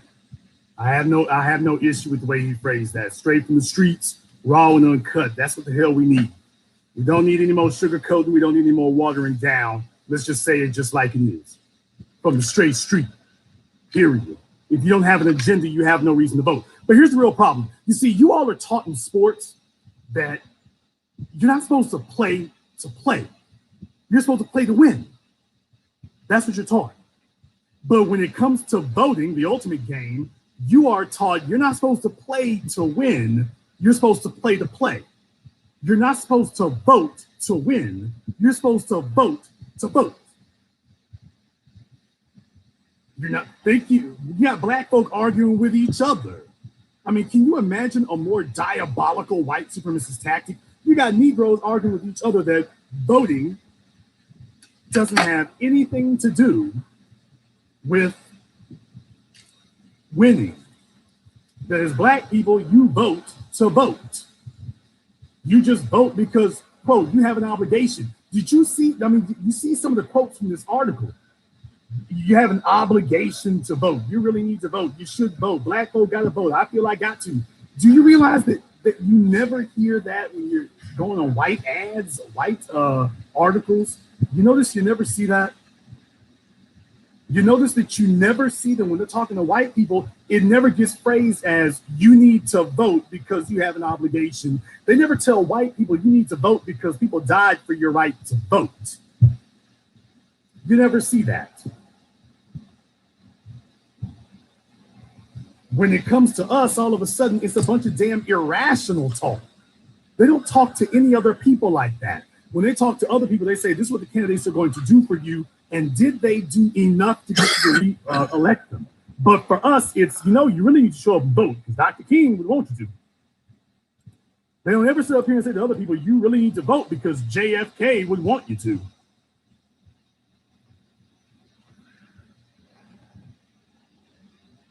Let me get caller from area code 954. You're on live with the Black Channel. What's your name? Where are you calling from? Arande from Hawaii. Aloha, family. Three things of observation here. Three things from observation here, brother, is that the number one, our women better wake up in addition to what we're going through, because three things, Kamala Harris is definitely a Trojan horse. And the women that I was fortunate to see was Queen Mother Moore. And brother, she's from your neck of the woods, Iberia, Louisiana. And I met her in Harlem twice. And sisters like Mary Church Terrell, Ida B. Wells, these sisters, Camilla, Susan Rice, Michelle Obama, none of them, including Shahrazad Ali, sisters like this, Dr. Frances Cress Welsing. These are some black women, including Harriet Tubman Sojourner, and we can go on, that actually had backbone and sustenance in their lives to mean something. So for us to sit up here and equate this freak for our struggle in this country, and brother, when I worked down in Louisiana, it came up one time at the Blind Tiger down in Shreveport in Samstown. I did a movie down there that I was representing an aircraft company to do a movie down there back then, back in '05. And it came up about Queen Mother Moore. I said, wait a minute, Queen Mother Moore? I knew her from New York City, from Harlem. And if our people don't know who she is, you'll need to look this sister up.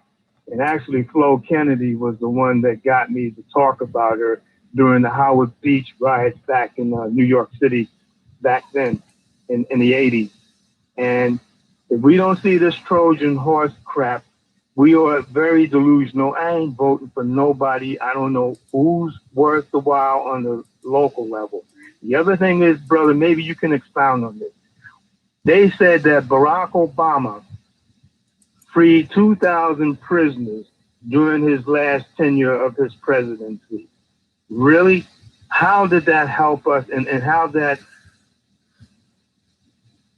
increment us into a higher echelon of anything, man? Well, I don't understand his freeing those 2,000 prisoners. I don't have a problem with that. I mean, they always do. A lot of presidents do that. They free a bunch of people right before they leave office. That's all great and wonderful and everything, but here's the problem. It would be different if black people as a group were locked up. Yes, mass incarceration is an issue, but we don't want you to free just a couple people here and a few people there. We want the entire prison industrial complex to be dismantled. And you're not going to put smoke and mirrors on us and free a couple thousand people and ain't it dismantled? No, that's not going to fly. Thank you very much for giving us a call tonight. The phone lines are lit up here, so everybody please try to keep your comments brief here. But you also got to understand here, folks, that what they're doing is when they start talking about the black female vote, you have to understand the low regard and the contempt that these people hold black people in. In their minds, what they're doing is they are appealing to black women because they believe that black society is a matriarchal society.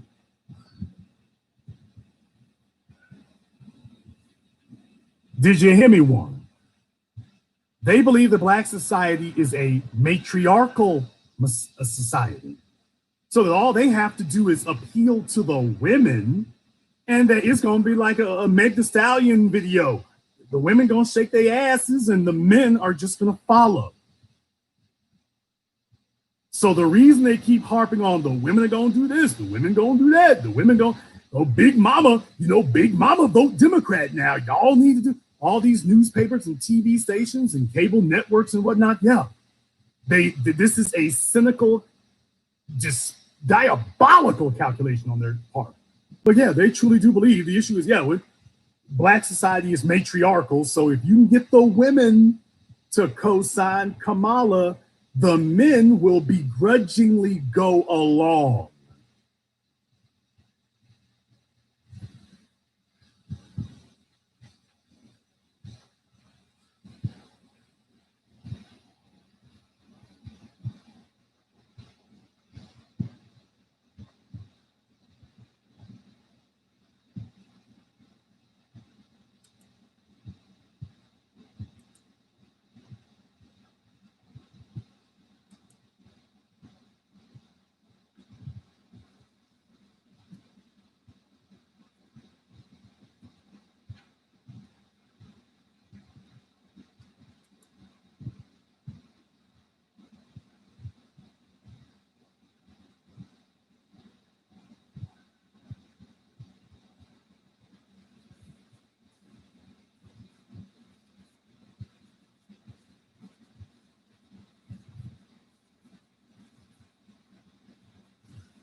Got a technical difficulty.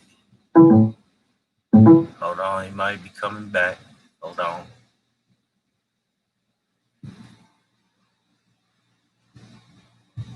We got the audio back on, going over here. All right. We are undaunted.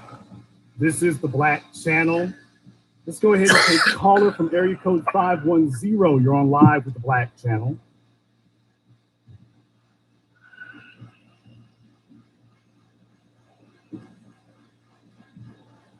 Okay, caller from 510. You're on live. Okay, I'm showing that they should be able to hear me. Okay, caller from 510. Somebody is on their speakers or whatever. Let's see if we can try another one here and see if that's still having issues or not.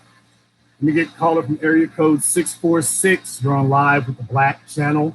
What's your name? Where you calling from?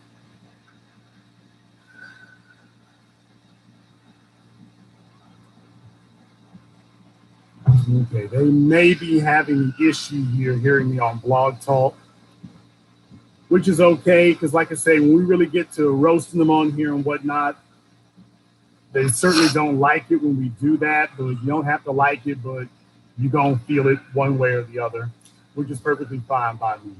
Hate it all you want to. Hate it all you want to.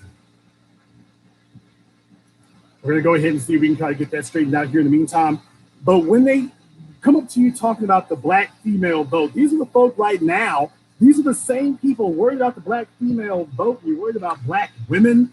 Yeah. And meanwhile, Breonna Taylor's killers are still walking the streets. Meanwhile,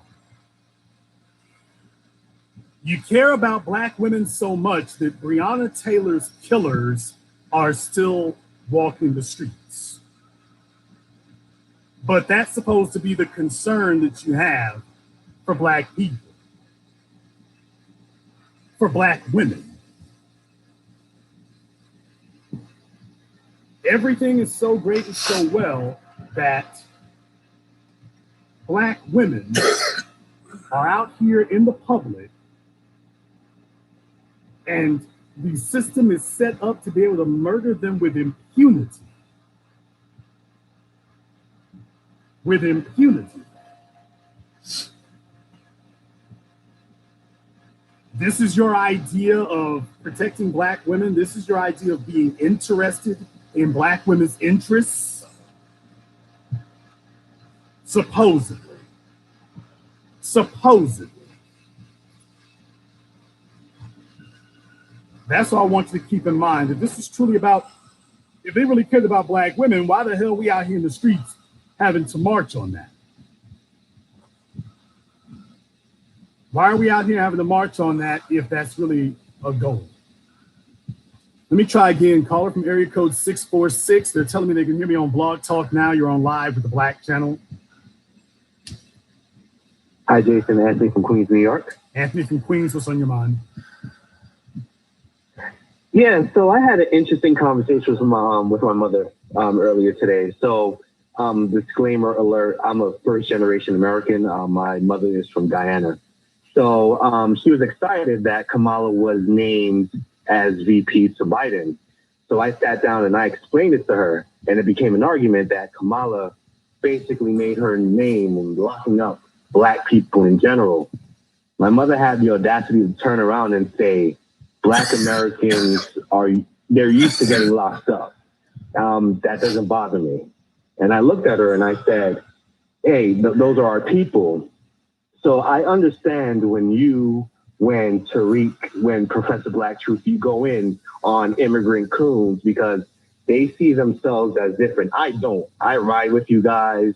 I see you as family. But, my mother, she's on the coon train, unfortunately. So I think you just have to charge some of the immigrants to the game at this point because they're just not riding with black empowerment in this country. Well, I want you to think about something for just a few moments of what you said, and I want to thank you for sharing that with us. We hear about things that happen in Guyana. We hear about things that happen in the Caribbean. We hear about things that happen in Jamaica. We hear about things that happen in Kenya. We hear about things that happen in Zimbabwe, Nigeria, South Africa. You never hear black people say, well, you know, them black folk in South Africa deserve to be living in the shanty towns and townships and the slums. They like that. They deserve to have their children climbing through mines and holes to dig up diamonds like rats. They like that. I posted up an article today, as a matter of fact. I put it up on my Facebook, I believe. I posted up an article today that was dealing with, I want to say they were in Nairobi. And it was talking about, I might not put it up there.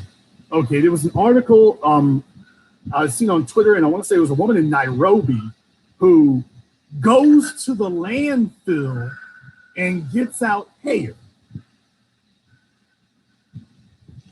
No joke. Goes to the landfill to go find old weaves, to go clean them up and resell them.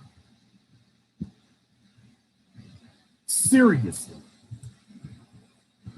And I'm sitting here watching it. In the video there, it shows like, boy, it must have been about half a dozen of these women scrounging around in their landfill. There's dogs, there's flies, there's gnats, there's bugs, there's every damn thing all over the place. And they're digging through the garbage to find old cast-off hair weaves.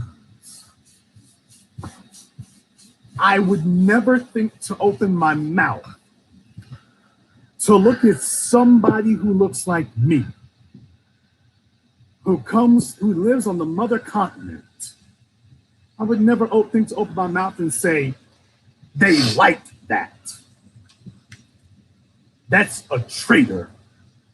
That's treason.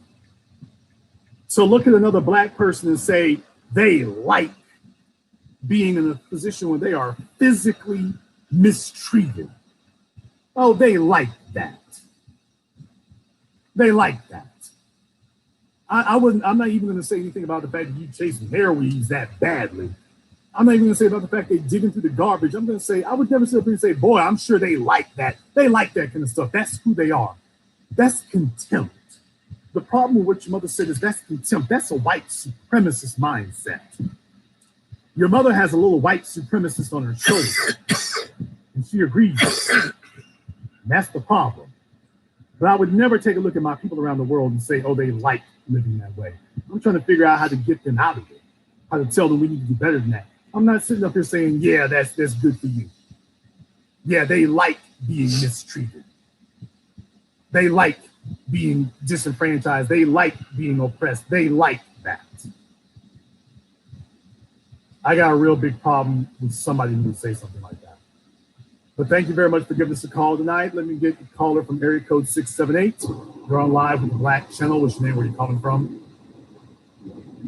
The name is Bernard from Georgia. How's it going? This is what? Okay, brother, what's on your mind? I'm doing pretty. So far, that story about Oscar really taught me. It was really strong. But talking about Camilla Harris, it's crazy the fact that Black people are trying to accept her, well, on the fact that she's not even claiming to be Black 100%, and nor is she even 100% Black. Shows how treacherous, weird, and desperate they are. When at the same time, back in the day, the one drop rule, they was ready to take us off the field and kill anybody for any bit of Black in. So it's crazy how the roles are reversed. That's basically what I call from this. Well, definitely in her situation, I would be happier with her if she just didn't claim nothing at all. Just be Kamala Harris from wherever and just leave it be. But trying to claim Indian one moment and Black the next, that's an insult to my intelligence. And that's what's offensive to me. Joe Biden is white. I don't have a problem voting for a white person. I do not have any problem whatsoever voting for a white person. I have every problem voting for a white supremacist. Now that I got an issue with. Thank you very much for giving us a call here tonight. I've got no problem voting for an Asian American female. I have every problem voting for an Asian American female who has targeted Black people. And then when convenient, she wants to claim her father's heritage, even though her and the father ain't even on speaking terms right now. And she never claims her father for anything else. So she wants to claim her father's ethnicity. She wants to claim her father's race when convenient and isn't even claiming the father. Now that I do take offense at. Caller from area code 973, you're on live with the Black channel. What's your name? Where you calling from?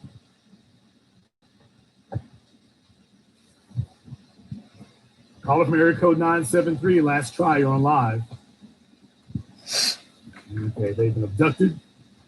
Caller from area code 510, you're on live with the Black channel. What's your name? Where you calling from?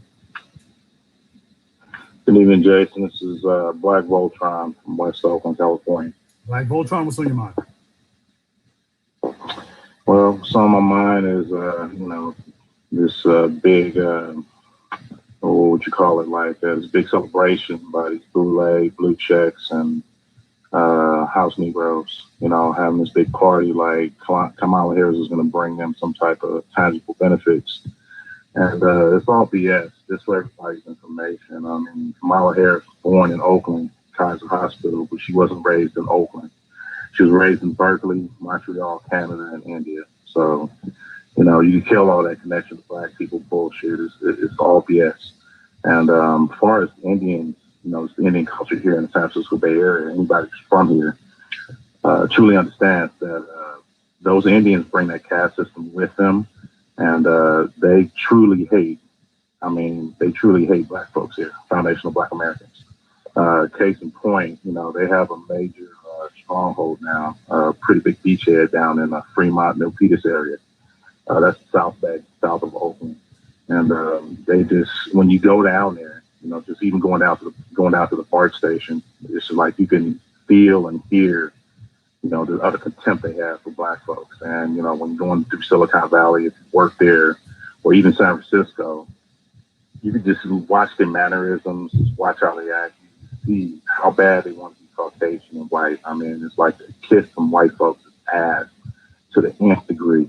And it's just, it's sickening because it's like, you look at them like, a bunch of Oreos and stuff or coconuts. But it's just like, I guess it's their culture to acquiesce, to bow down, kowtow to white folks whenever they see them and want to be them. They dress like them, they walk like them.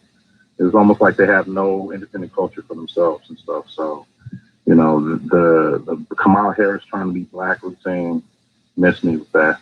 She was already pandering to us last year, with a hot sauce and chicken and stuff like that down in South Carolina. And, we didn't go for it then. She's going to lose this election, her and Joe Biden. And hopefully her political career will be, going down the tubes. I've had enough of it. It's just like, I don't even pay attention to it. She needs to go, and she doesn't exist. For me, it's no tangible, no vote. She's not talking about breaking bread with us, giving us all money, giving us our reparation. She can kick rocks. Her and Joe Biden. Definitely. We got 4 more years of Trump. At this point right now, we have to just draw the line. She had her shot. She had her shot last year. She said what she meant last year, and I'm going to take her at her word for it. Thank you very much for giving us a call tonight. And by the way, we're not looking to celebrities. We're not looking to media figures to tell us what to believe or what to do. We're not looking to Charlemagne to endorse or anything. We're not looking to that. Kamala Harris already told us who she was last year. We don't need to have a second interview. We don't need to have that. She told us who she was last year. At this point now we just got to go forward with it. But we don't need to pretend like we didn't hear what she said. We know who she is. I'm perfectly fine to accept you as you are. And you are an Asian white supremacist. You have targeted Black people ruthlessly. You have seen to it that Black people were imprisoned, oppressed, harmed, and even killed. You have put black people into literal modern day chattel. If y'all want to know how Indian Kamala Harris is, oh, I'm going now. Oh, you might want to strap in because he's going there. But if you want to know how Indian Kamala Harris is, oh, she put black people into literal chattel slavery out there in California. She put us into literal chattel slavery, going to work to fight the fires in the mountains to save white folks' homes. The fire camp and the fire brigade out there for the prisoners. Yeah, the reason she wouldn't let them out of prison, the reason why she fought to keep them in prison is so that when the wildfires show up in California, that they would be available to supplement the fire department to go fight the fires. And ain't getting paid nothing. That's how Indian she is.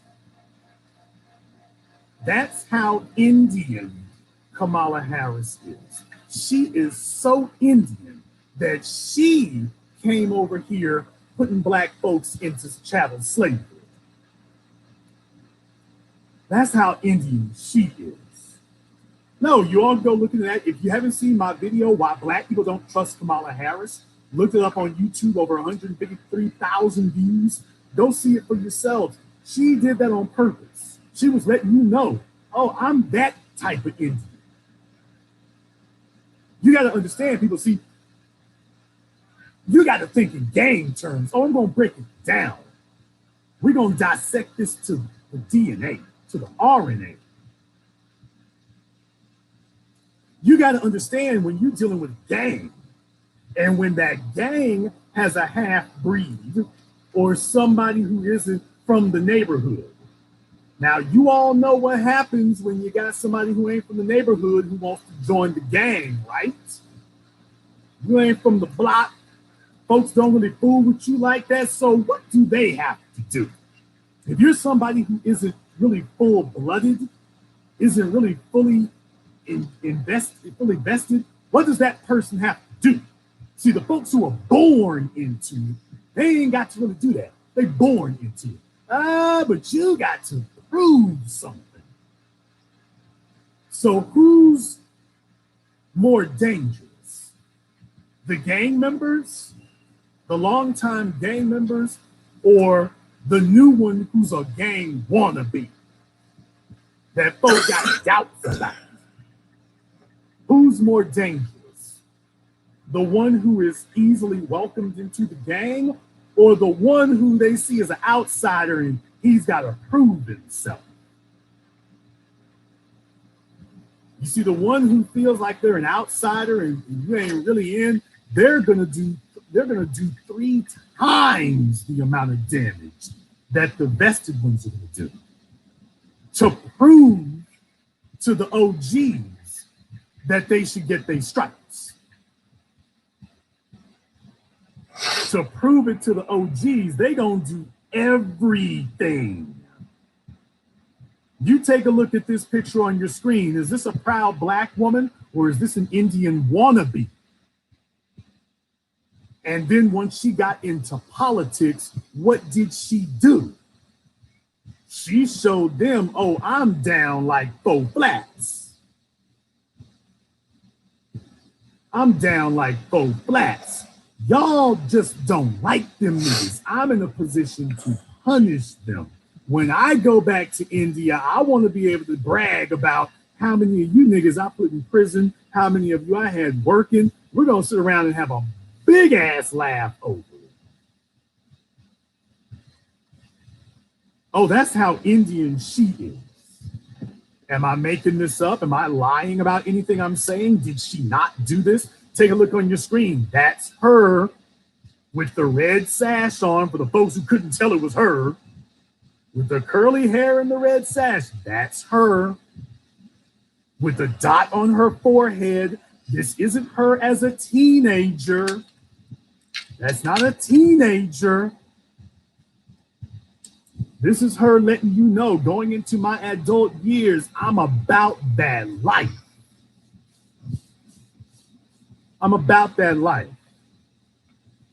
And I'm here to prove to my people, to my heritage, that I belong. I'm here to prove to my people and my heritage that I deserve a seat at the table to be accepted as one of them. And people in a whole system of white supremacy, look, either you believe this or you don't, all right? The sentence I'm about to say next, either you believe this or you do not. In a global system of white supremacy, how do you gain acceptance among the white supremacists, either Caucasians or those who non-white people who subscribe to white supremacy? What is the universal strategy for gaining acceptance among white supremacists? People, what is the universal strategy that everybody knows when you trot this strategy out, it works and identifies you as being someone that white supremacists should be friendly with? What do you have to do? What is the number one strategy? Works for everybody. Whites, Asians, Indians, Latinos, Arabs. How do you prove to white people that they should accept you? Why, you go find a group of black people to target. You go show them that you hate black people as much as them. You are willing to hurt black people as much as them. You're going to penalize and harm black people as much as them.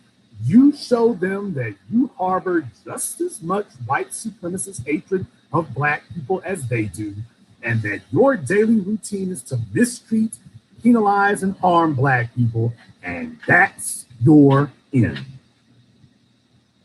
They will not be able to deny you because you've demonstrated that you hate them as much as they do.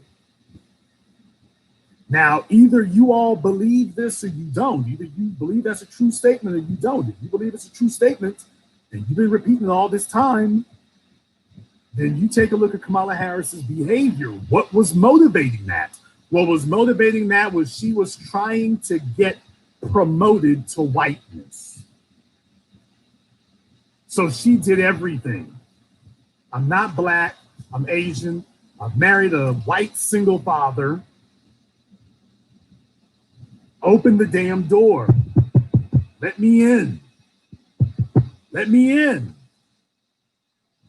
Don't you see all these niggas out locked up, mistreated, penalized, targeted, sent out into the forest and in the hills to risk their lives or die from heat stroke to defend white people's property like chattel slaves? Let me in. I've done enough. I've proven my stripes. Now let me in. People, this wasn't just one or two incidents. She did this for decades. She did this for decades. It's not just one or two incidents. This is a pattern. Let me get caller from area code 773. You're on live with the Black Channel. What's your name? Where are you calling from? Hello? Yes, you're on live. Oh, okay. Yeah, this is Julian from Chicago. Yeah, I want to give a shout out to the guy who called earlier about his mom, because that was hard to do, but that's true. And I want to say this, like, I was listening to, I was watching Roland Martin, and I was going hard on him. You know what I'm saying? Talking about, the Democrats, they not, they not represent, they not offering us nothing. Kamala Harris and the Democrats, they're not offering us nothing for our vote. We want reparations. They're not talking about it. And I got to give a shout out to you and all of the real black media that y'all, keeping us in mind that all these people is not for us. So, I'm watching them, and it's still a lot of people, black people, foundational black Americans that still want to go along with the old tactics of, you got to vote for the lesser evils out here and they, just get Trump out of office. So I'm like, vote of fear. But none of them people could tell me why they was wanted to vote for Kamala Harris or why they wanted to. Here's the thing, okay? When you talk about folk like Roland Martin, when you talk about people like Joy Reid, when you talk about these old black media niggas, here's the first thing you got to ask yourself. Are they descendants of American slaves? Or do they come from an immigrant background? That's the first question you got to ask yourself. Everybody listening to me live, everybody who's listening in the chat room and whatnot, by the way, listen to the people that he just mentioned there. But by the way, do these people draw their roots back to the killing fields of America? Do they draw their roots back to slavery, or do they draw their roots to the Caribbean or someplace like that? Exactly. And then all of a sudden, you realize once you do that, and then you identify, take a look at Kamala Harris and her bougie sorority connections. So you're dealing with this boule crap. Once you start looking at that, you start seeing, oh, these immigrants have formed their own shadow society, is what they formed. They formed their own shadow society, and I noticed that stacked on top of ours, where they try to wear blackness like a jacket, when in reality they are citizens of another society. I'll let you have the last word. Exactly, and that's what I noticed too from your last show. You were saying that he was talking about your fraternities and sororities and all that. And that's exactly what they was talking about. They was talking about their Greek letters, and I'm in the comments like, they were saying that's black culture. I'm like, for one, that's Greek culture, and for two, how's y'all just putting that as the black culture? Then today on his show, they galvanizing all the Caribbean, like the Caribbean people and Jamaican people. All I seen in his comments was Jamaican flags, Caribbean flags. Like, what you guys are saying is absolutely true. And that's just the last thing I want to say about that. Thank you very much for giving us a call tonight. Please do give us a call again. Let me get a call from area code 470. You're on live with the Black Channel. What's your name? Where are you calling from? What's going on? Hey, it's Damon from Atlanta. Damon from Atlanta, what's on your mind? What's going on, brother? The gentleman from Chicago kind of stole my thunder on the Greek phenomenon, but I kind of come here to get my mind right, because on Facebook, a lot of my college friends like to play this Black Girl Magic. She's an AKA, she went to Howard type deal, when, as you mentioned earlier, she's claimed more of the Indian part of her lifestyle for the most part of her life. So now all of a sudden she's trying to flip it back onto the black perspective. But also too, the media really thinks we're stupid, because not but 3 months ago, she dropped out of the presidential race, and she was all but dead in the water, because Tulsi Gabbard absolutely ethered her on the debate stage, and the media kind of said, okay, she's out. Now all of a sudden they're trying to rewrite her story and scrub everything from the past, like we didn't see any of that before, and they're trying to make it seem like she's a superstar. They tried to make her like last year. And so really, it's really ridiculous how they think we're stupid, because again, they're trying to play the Black Girl Magic card, and we didn't know anything from last year, a couple months ago. Well, that's the whole point of it, brother. They were hoping that this would be a shock and awe thing, and that they would throw her out there, and the black folk would just be, so entranced that we would just disregard it, not because they truly believe it, but because it's the only play they have. They don't have another reliable Negro who could fill this slot. She's the only thing they got running. So this is a Hail Mary pass. Our job is to make sure they fumble the ball. Thank you very much for giving us a call. Let me get a call from area code 804. You're on live with the Black Channel. What's your name? Where you calling from? It's Ben out of Midlothian, Virginia. Ben out of Virginia. What's on your mind? Still there? Yes, you're on the phone. What is it, Ben? Yes, thank you very much. Well, I think that the ancestors finally spoke to the ancestors spoke to Bill Clinton. Okay, this fella is over there. He must be filling himself up or something. People, if you're going to get on the phone, please do your touchy-feely thing on yourself before. I know some folks are like, Jason, you have such a deep baritone voice. Yeah, just take care of that before you call up. I don't think that's a lot to ask. Do it before you call in. Call up from area code 803. You're on live with the Black Channel. Do you have one hand free to talk? Hello? Yes, you're on live. Hello?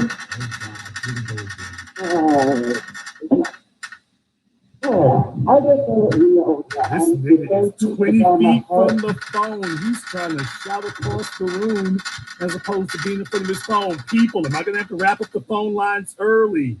Did we get all the intelligent folk, and now it's all the potential Kamala voters on the line now? Please, one guy is filling himself up. Another fella is sitting up here trying to talk on the speakerphone on the other side of the baby's crib. Dudes, come on now, get it together. Calling from area code 816. You're on live with the Black Channel. What's your name? Where you calling from? Hi there, Jason. This is Mila Meek. I'm calling from Kansas City. Mila Meek from Kansas City. Which Kansas City? I'm actually in Kansas right now. All right. Thank you very much. What's on your mind? Well, you know what? Kind of to piggyback off of kind of the gentleman that just spoke, how I feel about Kamala is, how dare she? We told you no. And I feel like she acts like a 3-year-old child. One parent tells you you can't have something, so you have to play the other side. And that's how I see her. And I just don't, it just really ticks me off. And then to have all these round and round conversations is so draining. Telling people, people telling you to forget about her record and forget about all the things that she's done to us directly and just vote for the guy because we just emotionally don't like him. I'm just not okay with any of it. Well, you know, but what this really goes to, and this is an even more diabolical, cynical calculation on the part of the Democrats, they are assuming that most Black people have been abused in their homes.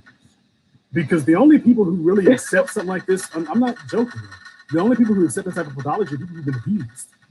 Somebody who lies to you, somebody who mistreats you, somebody who blatantly in your face does that, and then you not only don't get rid of them, you're going to help make their lives better. That's a Munchausen. That's a Stockholm syndrome. That's really what they think about. This is a Stockholm syndrome. Now, as far as what you're saying about how dare she and this, that, and the other, you got to understand that that's how white privilege works. White privilege don't give a damn. Remember, white privilege literally is whatever we say is the reality today, right now. That's the reality. Whatever we told you, if we tell you that you should have been moving east 10 minutes ago, and then 10 minutes later you show up, nigga, why ain't you going west? You told me go east. I told you ass go west, but you said go east. You need to go west now. That's it. You need to go west. I mean, that's what it is. It's whatever they want it to be at that time. And so people who adhere to white supremacy, they believe the same thing. You should just accept whatever we say because we said it. No other justification is necessary or required. If I said this is what's true today, you need to bust a 180 right now, and that's what's true. Thank you very much for giving us a call. Please keep your calls short here. I'm going to try to get as many calls as I can within the next 28 minutes or so. So please keep your comments brief. Let me get a caller from area code 919. You're on live with the Black Channel. What's your name? Where are you calling from? Hey, calling from here, California. Okay, you said calling? Carl Wheat. Okay, you said Carl Wheat. Yeah, it's close enough, man. Hey, I really appreciate you, brother. The reason why I'm calling is me and my wife are sitting here. I'm not really down with voting. I'm about building outside of the politics. My wife thinks if we vote Democrat, or she votes a Democrat, that it's going to help out the impoverished Black people because she believes it's worse under Trump. That's the first part. Second part is, do you know if there's a city where there are more? I was going to move to Atlanta. You know, I got some people to take care of. I got my family, my wife's family. I got a lot of people to take care of. So I'm looking for a place where they can get a quality education, the children's thing, where Black people are. I don't know if you have something like that. That's it. Well, when it comes to education, brother, I'm just going to tell you right now, I'm a firm believer education begins in the home. If you and your wife are not smart enough to get through their ABCs, 1, 2, 3s, nouns, verbs, vowels, consonants, the school, you're leaving it up to school. So, no, education begins at home. If the woman you're marrying is not qualified to be the children's first teacher, don't marry her. And if you're already married to her, then a side chick who can do the ABCs and 1, 2, 3s. That's the best thing I can do. I would never send any Black person into any of these schools in America with the expectation the schools are going to help you move this geographic location or whatever. If you can afford a private school, I guess that'd be the best you can do about that. But even then, there's no telling what you'll get and who's going to evaluate if the children get the education. So you got to be able to do that on your own for the most part there, as far as that's concerned. That would be the best advice that I could give you as far as children. Thank you very much for giving us a call. Let me get a call from area code 510. You're on live with the Black Channel. What's your name? Where you coming from? DJ CJ from Oakland, California. CJ from Oakland, what's on your mind? I was a social worker for over 12 years in the streets of Alameda and all over, practically the U.S. with kids. But the point I'm trying to make here is you're right. You're absolutely right. I don't even know what's wrong with us. If we didn't learn anything from Cynthia McKinney and how the Democratic Party did her, I don't know how we can vote for a Democrat. The Republicans and the Democrats are cut from the same cloth. And if you vote for Camilla, I mean, and the other guy, I'm sorry, this gets me upset. I'm over 70, and I wouldn't vote for a Democrat if they paid me. I can't see how we don't understand what they do to us. And we act like we should vote just to be voting because people die. My grandmother wouldn't vote for Eisenhower because she had 3 sons and didn't want her sons to go into the military because they believed the Republicans would keep you out of war and the Democrats keep you in war. Well, now they both keep you in war because that's the biggest moneymaker. And I don't know why we don't understand that. Well, sister, you got to understand there are a group of Black folk who are still suffering from plantation syndrome, and suffering at the hands of white people is an honorable death. They really have bought into that noble Negro pathology, that the way that we are going to change white people's hearts and minds is by demonstrating to them that we care about their country more than them, we care about their well-being more than them, and that we are more willing to suffer and die for what they believe in than they are. So yeah, there's a bunch of Black folk who subscribe to that, but there are a bunch of us who don't. And that's where the battle is now, is those of us who don't clearing out those who do. Thank you very much for giving us a call. Let me get a caller from area code 415. You're on live with the Black Channel. What's your name? Where you calling from? Hi, this is Mastercard from Atlanta. And thank you. He's mumbling into the phone. Let me get caller from area code 415 again. You're on live with the Black Channel. Hello?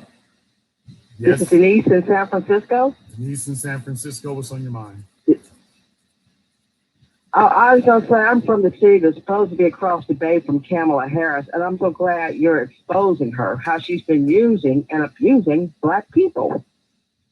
She's been doing this for a long time. One time I got in a cab with an old Black man, and he was telling me he went to court for a misdemeanor, and she brought up his record going all the way back to days when he was juvenile. And I thought she behaved terrible when truancy problem occurred. She wanted to throw a lot of poor people in jail. And some of these people were working 2 or 3 jobs, so they had trouble tending to their children, and their employers were going to penalize them for taking off work to tend to the children. And she was no help in that area. Well, her solution was throw you in jail. You know, it would be different if Kamala Harris was a hard ass on everybody. Now, that would be different.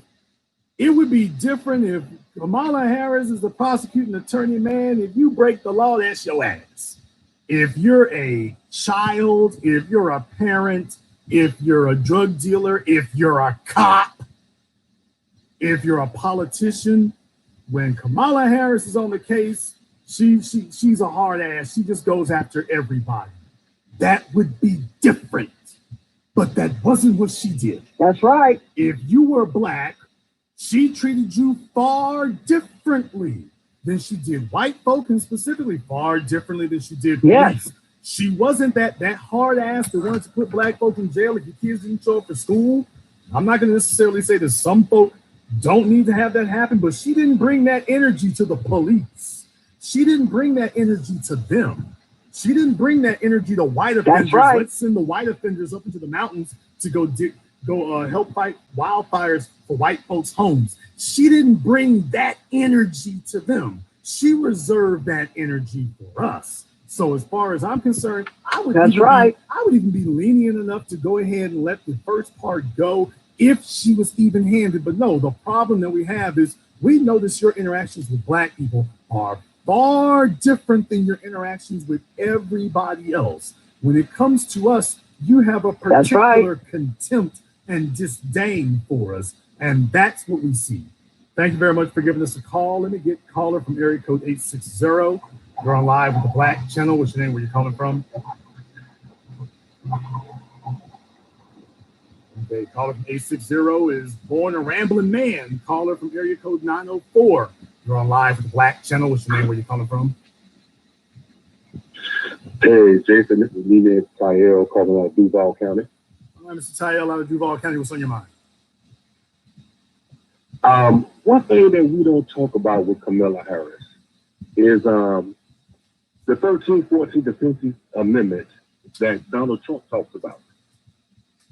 Those amendments were specifically for Black people, meaning just because you're born in the United States doesn't make you a citizen. That was only reserved from slaves and people who were newly slaves. Newly free slaves. They're using this for everybody. This kind of incubated type deal. Now, this is a Republican thing. It's not necessarily a Black one thing. But at the same time, we don't really discuss it. So the Black Republicans don't discuss it. Well, brother, and it's kind of called race. Okay, but here's the issue. She is a U.S. citizen.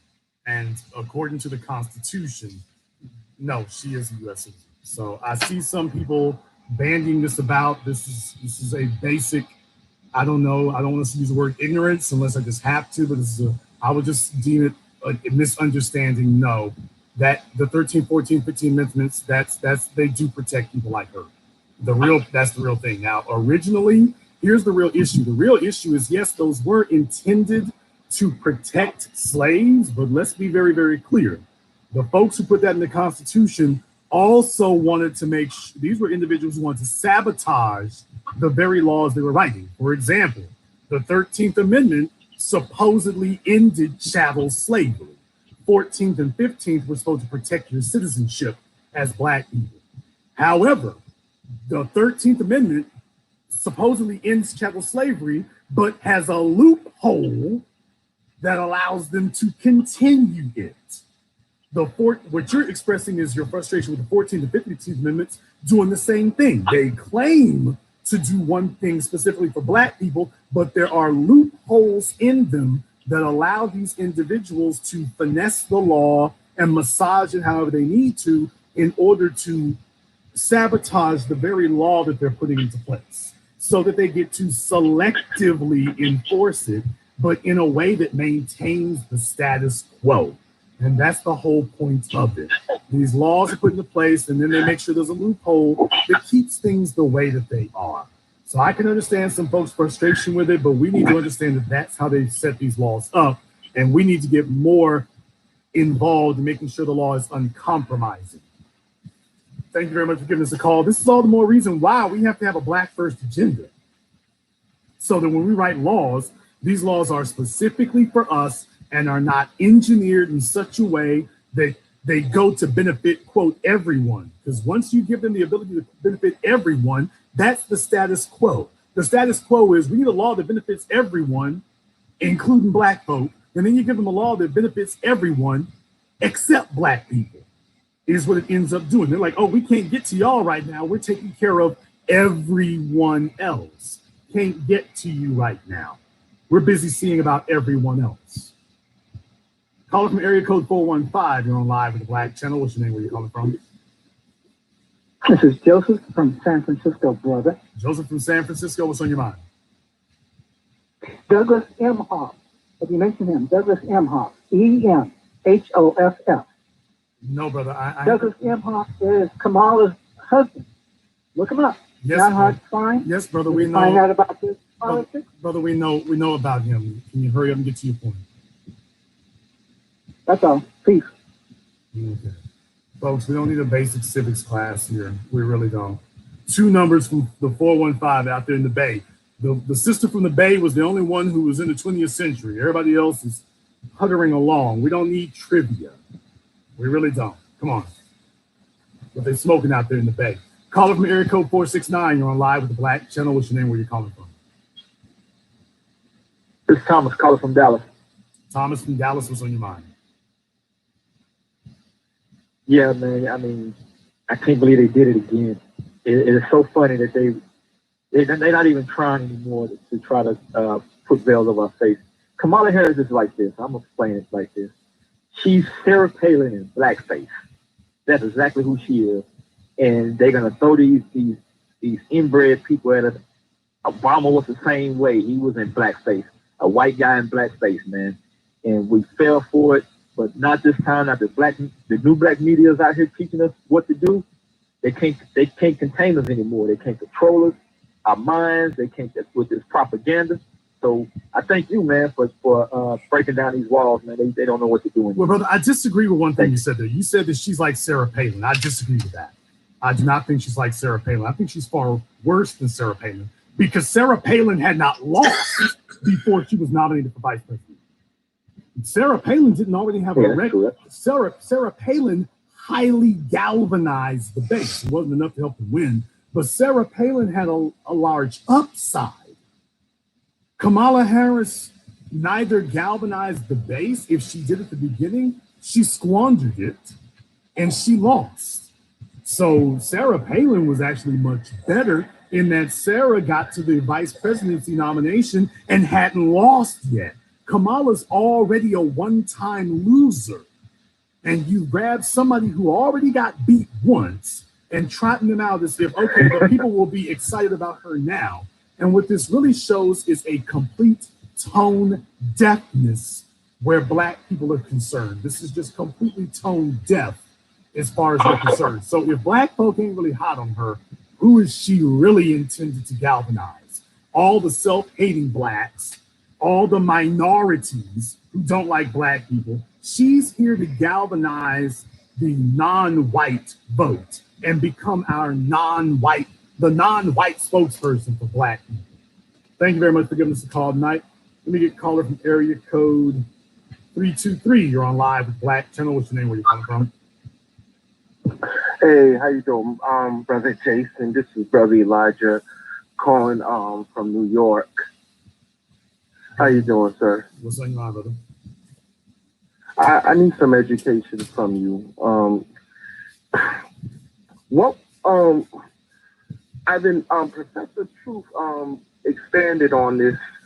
He was talking about how white supremacy particularly always goes after Jamaican people to like be the front for us foundational Black Americans.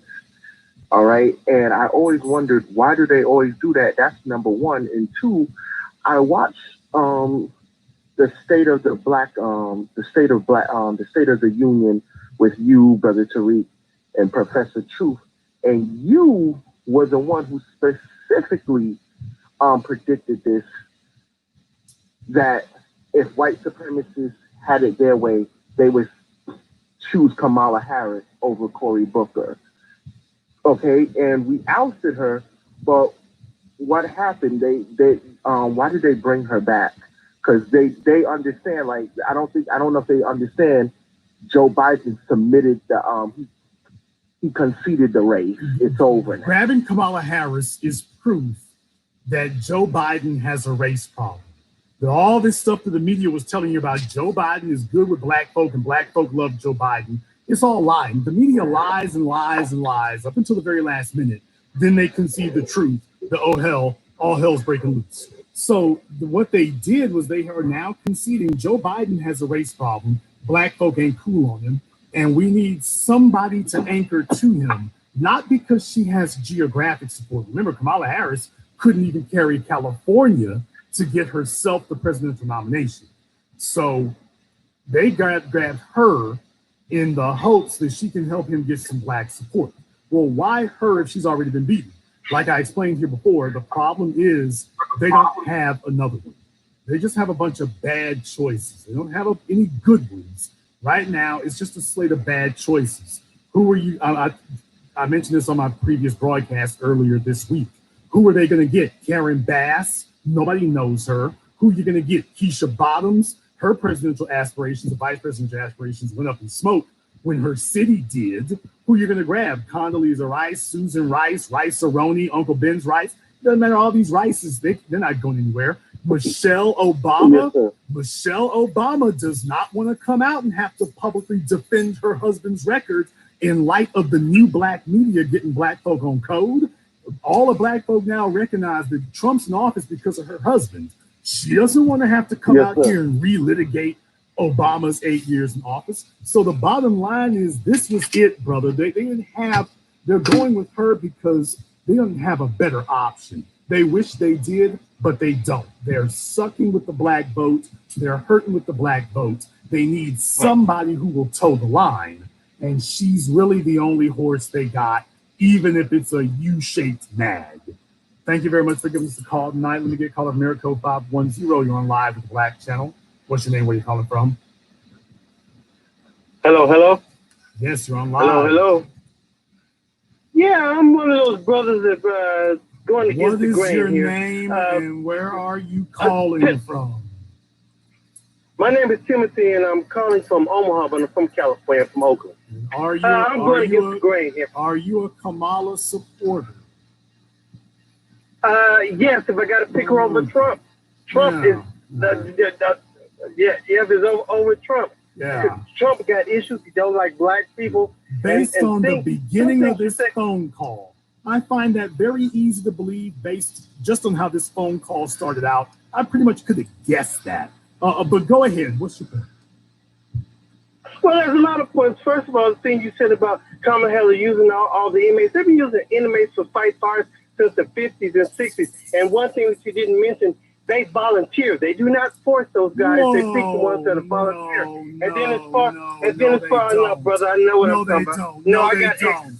Sir, no, they don't. That's no, not they true. Don't, sir. That's no, not true, sir. brother. Be quiet. No, they do not.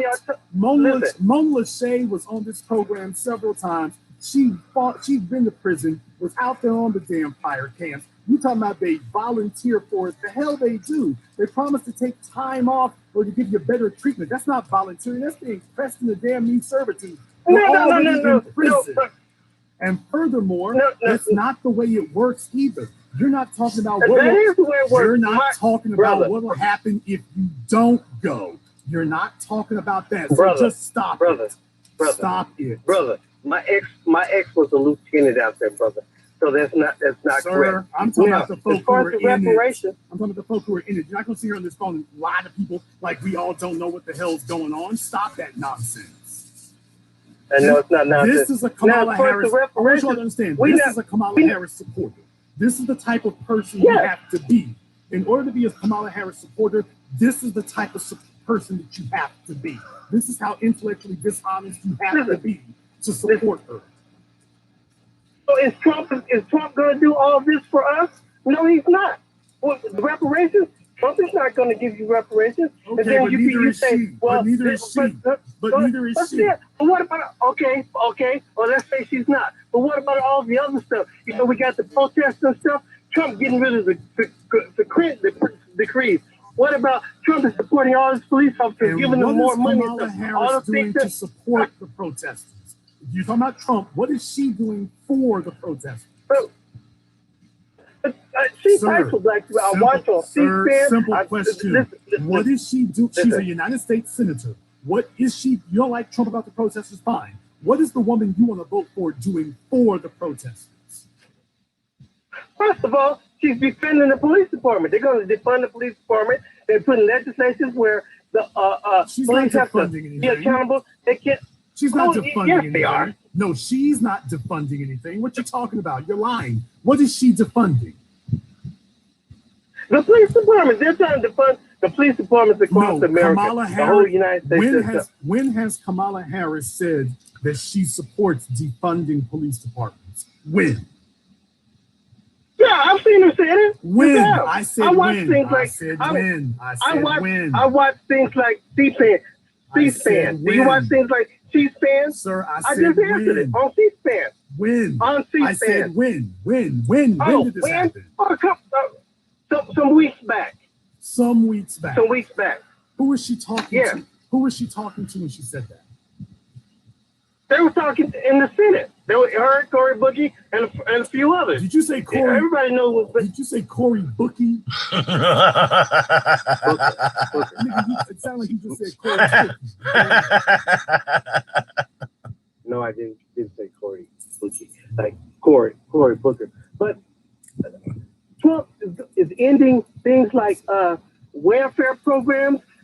People are not getting they shut down the economy because of coronavirus. They're not giving people money. I mean, we can go to the list as long as things that Trump is against black people. Anybody that thinks Trump has not got black people and Kamala Harris is just as bad as Trump, your information is just simply not correct. Okay, sir, Trump's racism is not the point. It's already clear you're not going to vote for him. But the problem is you'll be responsible for whoever else you vote for. So if you put her in office based on her track record, how is she going to be different and less anti-black towards us than Trump is based on her record? Oh, a lot of things. Like, for instance, people get on about, she's a prosecutor. She sends people to jail. But here's one thing. 99% of everybody I know went to prison, they did it. Y'all don't want to talk about that. We know that it's stacked against us. I'm not debating that part. I know there's racism. I know we get the bad end of the show. Brother, I'm 60-something years old, so I can probably tell you stuff about racism that you don't know about. That's not the part. That's not the part I'm debating. What do you know about racism that I don't? Brother, racism was open when I was young. Nowadays, it's hidden, and they do it with education and things like that. Racism was something from redlining to places you couldn't live, jobs you couldn't get, promotions you couldn't get. Certain things now, if they do it sneaky. They didn't do it sneaky when I was a young man. It was not the same. People say things like, oh, well, I like to know to be open so I can prepare for it. No. It depends on the severity of the racism. If you think just because you can see something coming that is better, no. I got a simple test for you. For people that say that, sit from the chair and I'll throw a piece of cotton at you, and then the next person I'll blindfold you and throw a brick at you, but you can see the brick coming, and I give you time to prepare for it. For people to use that scenario. No, it's worse back then. A lot worse. How do you know? Hello? Because I was around during that time. I don't know how old you are, brother, so let me apologize, I'm assuming. How old are you? Let me apologize. I don't know how old you are. Let me assume. How old are you, brother? I'm assuming, so let me apologize. How old are you? Hello, is my phone cut off? Hello? So you still haven't told us why we should vote for Kamala Harris over Trump. Because what Trump has planned for us is going to hurt us in the long run. Even stuff that has nothing to do with racism, our economy, how he's dealing with China, how he deal with nuclear threats like saying, how do you feel about Kamala Harris's record of fighting? Okay, sir, stop. I haven't finished the question. Stop. Okay, go ahead. Kamala Harris, as I pointed out earlier in the broadcast, Kamala Harris fought to make sure that police didn't have to wear body cameras. She also refused to prosecute police, saying that, I'll leave it up to the local district attorneys. What do you say about the fact that she deliberately got in the way of prosecuting police and refused to do it as Attorney General? She kept letting police off the hook and interfering with the ability to prosecute them. Why? Why are you giving that a pass? Well, I'm not giving the pass, and all of that don't pan out as far as facts. There are situations like the body cam. She was not against the body cam. I don't know where you got that from. Yes, she was. Well, that's not what the documents say, and that's not what came out of her mouth, and that's not what the documents say. What do the documents say? The documents say California was one of the first people to start getting body cams in Frisco. But she was against it. Now she was against it. She said only local municipalities should make that decision. I shouldn't require that as the Attorney General. But she still fought for it in the end. She didn't fight for anything, so that's a lie. No, she didn't. That's a lie. No, she did not. No, she did not. No, sir, that's a lie. She did not. That's just flat out lie. No, that's sir, let me ask you. Let me ask you a different question. Let me ask you a different question. Go ahead. You said you're over 60 years old. Yeah. Do you believe that 61 actually? 61 years old. Do you believe that? No, 61. Okay, I said 61, sir. Adjust your sorry. Adjust your miracle ear. No, I'm on cell phone. I'm on cell phone. Sir, since you're a member of the civil rights generation, Do you believe the civil rights generation failed us? That is a difficult question because I'm a very honest person. I don't think totally that it has failed us, but just because we got a few things that we deserve and should have got, the forces against us were still too strong. I don't know if that's a sufficient answer for you, but that's probably as close as I can give you. Okay, and you mentioned before that most of the black folk who go to jail, you said 99% of them, they did it. So, yeah. So you don't believe that we are victims of a prison industrial complex in which people like Kamala Harris never came out my mouth. You're mixing the two. That never came out my mouth. I know that the 8 ball is against us. I know that there's racism. That's why I made the comment about being older than you. I know that a lot of times black people can't afford the best attorneys. This I know. But you said 99%. How can you say that and then say 99% of the people are still guilty, though? You just said that you acknowledge it's a crooked system. Okay. Let me explain it. Let me explain it to you. There is over. This is including white people. There's almost 3 million people in prison, and things that we know we can be proved, like the one they try to talk about, where people have innocently gotten out of prison from what's those groups called that they help people in their crime. Well, you know what I'm trying to say. What I'm saying is that do you believe the American court system is racist and rigged against black people?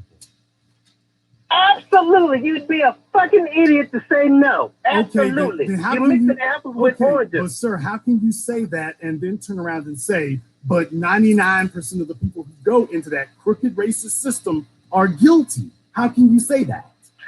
Because, simple. There's, like I was saying, there's close to 3 million people in the prison system. Okay, so sir, of every 10 black people of every 100 black people who go through the American court system, according to you, in this crooked racist system, 99% of them were treated fairly, and only one was actually mistreated. I didn't say that. Guilty and fairly is two different things. You can be guilty as hell if you got a good attorney. You'll walk. A lot of white people and people with money walking, they got good attorneys, yada, yada, yada, and the rest of them. See, you mix the apples with oranges. No, sir. That is not what I said. That's not what I said. You said that the system is correct 99% of the time, and I'm saying that's wrong. The system is not correct 99% of the time. 99% of those people are not guilty. No, they're not. Well, okay. 99% were convicted. 99% were not guilty. 99% were convicted. Okay. Some of this will be hard to prove either way, your side or my side. No, it won't. Let's go with this. No, it isn't. It's not hard to prove at all. It's not hard to prove at all. No, it's not. Well, I got a lot of facts on my side. But anyway, let me put it this way. With this part, but let me go to this part that you can't deny. Every person that I know personally, I ain't talking about situations, I'm talking about close to 100 people. Everybody that I know personally get it. Now, you can't argue that one. Okay. And I know at least 100 people. Sir, okay, that's great. Everybody that you know, first of all, we only got your word for it. But second of all, even if they were guilty, that's right. Sir, that's irrelevant. That is not representative of what happens to the average black person in the court system. The average black, the average black, it is impossible to say that 99% of them are guilty right after you say, but the court system is racist and rigged against you. So 99% cannot be guilty. At best, you're probably dealing with around 90% because you just said the system is rigged. I'll give you that one. Okay, brother. I'm very fair. Brother, I'll give you that one. Maybe my percentage was way high. But the point I was making, it's a big ass percentage. That was my point. So yeah, I'll give you that one. 99 was probably high. No, sir, it's a big crooked system, and people like Kamala Harris convict people whether they are guilty or innocent because that's part of a machine, and her job is to protect and feed the machine black bodies. That's the problem. And you're supporting her and making up nonsensical statistics talking about all these folk were guilty. No, all these people got convicted by Kamala Harris. They weren't guilty. They just got convicted by her. The biggest percentage were guilty. Trust me on that, brother. And I know it's big against us. We saying the same thing. We just got different views on the percentage. No, why? We saying the same thing. Can you name for me 2 police officers that Kamala Harris prosecuted? I'll even let you use Google. I really don't know. Okay, you know why you don't know? Well, let me say. Well, first of all, let me throw something in there. Well, wait. Well, okay. Well, let me answer this way. I don't know why, but I do know this. It's hard to prosecute a police officer. No, it's especially not. Back in the day. No, it is not. That's a lie. No, it is not. No, it is not. No, let me finish. Look, back in the days when there wasn't so many videos and things that we have now, back in the day, it's very hard. In fact, Trump, one of the reasons I hate Trump removed the consent decree. Trump stopped some of the stuff that we can't do against police. The list is long against that man. I don't know how y'all can say, well, if no reparations, no vote. If you don't vote, you're voting for Trump. There is no way that crooked man can be compared with Kamala. I'm sorry. Y'all get mad at me all you want. That man is fucking evil. Okay, brother. Y'all get mad at me all you want. But Kamala is no less evil. You're just giving her a pass. This is more of that civil rights babble of vote for the Democrat. No, we're not giving the pass. This is what, okay, brother. No, it's not a pass. It's same thing Charlamagne the God and all they was talking on the radio. Brother, we down to 2. If you don't vote, you're voting for Trump. You might as well put on a red hat and everything else because you're voting for Trump. It's not a damn pass. Y'all keep knowing, brother, it's not a pass. Sir, you're voting for Biden. I will vote for Biden. Over Trump, yes. Hell yes. 5 times. No, there is a big difference. No, Trump is off the hook. Y'all just ain't did the right research on Trump. You're saying vote for Go ahead. You're saying that the Democrat white supremacist is better than the Republican one. If you talking about Trump, hell yeah, that's what I'm saying. You're damn skippy. That's what I'm saying. Trump is off the hook. Y'all ain't did y'all investigation knowing what he's got planned from black people, from a lot of you people calling in. I'm sure y'all got mothers and stuff on public assistance. He's just to throw the ban at you people that got kids, ain't paying child support. The list is long. Y'all need to do y'all research. There's no damn comparison. Yeah, I'm not giving them a pass, but I'm saying if I gotta choose somebody picking me in the toe with a damn safety pin rather than somebody chopping my motherfucking head out with a hatchet, I'm choosing the safety pin. Now, that's what I'm saying. Ain't no damn pass. Y'all need to get off that other stuff. Trump is the worst of the dogs by far. And all that, y'all ain't gonna focus, you ain't gonna get reparations. Trump ain't just giving no reparations. Even if Kamala, though, you still ain't getting reparations. And not only is that gonna happen, we know Trump stuff that Trump is. In fact, you know here last week, Trump talked about because of all the riots, he got on national television and said he gonna stop low-income people from moving to the suburbs. Now Google that and play that video. Trump is off the hook. I'm telling y'all, get off that Kamala Harris shit because Trump is way worse. The end. Do you support reparations for black people? Yes, but here's the thing. Why? I'm glad y'all brought that up. Wait a minute. No, I'm glad you brought that up because the Democrats have a committee working on it. From what's her name? The one from Texas, Lee Brown, whatever the woman name is. There's a whole bunch of Sheila Jackson Lee does not have a committee, sir. You don't know what you're talking about. Once again, I've already done a broadcast on this. No, she doesn't. Reinvestigate my brother. Reinvestigate my brother. Yes, they are. Sir, she wants reinvestigate my brother. No, sir, she does not have a committee. What she did was she held a hearing so that they could discuss getting funding so that they can propose a study. Not a committee, and sir. That, you don't know the basic forming facts. A committee. No, sir. Do the research, brother. And that, yes, sir. No, sir, okay, but is Trump doing any of that? Okay. Is Trump doing anything similar to that? Sir, if you read... Thank you. Sir, Sir, I'm answering your question. If you actually read... go ahead. Since you're clueless about this, if you actually read Sheila Jackson Lee's... Yes, you are. because if you actually read Sheila Jackson Lee's HR 40, you would understand that one of the members of the commission would have to be the president of the United States. So even if it got passed within one calendar year, which is very unlikely, but even if they went through and did it now, you do realize that her bill that she's proposing, or the study, the result of it would be that one of the people on the board would be the president. And that is Donald J. That's Trump. why he's got to go. And that's why he's got to go. But you actually proved my point. You actually proved my point. She proposed that. Okay. What has Trump proposed on that? No, what I'm saying is she doesn't have a problem. No.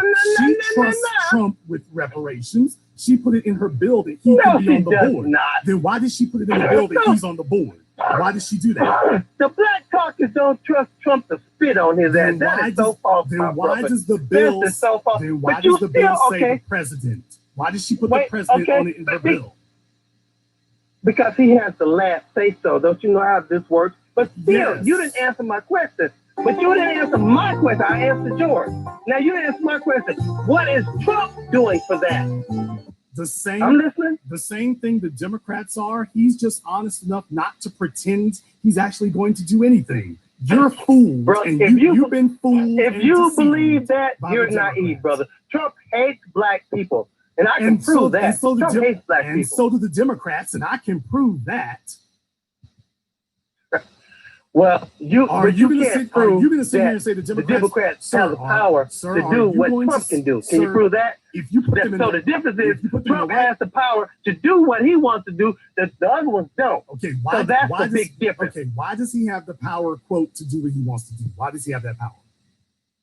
Because the House is still ran, but the Republicans control the most of the power with Trump. The Democrats don't have the majority of the power. That's why. Okay, but if the Democrats win, then that thing you just said couldn't happen. That would be their fault now. That's what we said. Didn't you just go around and say, ain't that the whole point of our argument? No, I'm saying that's the whole damn point. The Democrats and the Republicans are the same. It doesn't matter whether Trump's in office or Biden. No, they brother, both hate us. You saying that I know better. Okay, are you? Trump hates us more. Trump hates us more. Sir. And Jesus had to come tell me different. Sir, are you denying that Joe Biden is a historical anti-black segregationist? Are you denying that? Not to the level of Trump. Okay, not to the level of Trump. Sir, but you're saying we should vote. Why is it we can't back someone who doesn't hate us? Why is it you don't want to do that? Because they're not on the ticket. Because the same shit Charlamagne the God was saying, it's down to two, my brother. All that if a frog had wings and went down on his ass, it's down to two. Trump is the worst of the two. What part didn't you understand about sticking myself in the toe with a pen?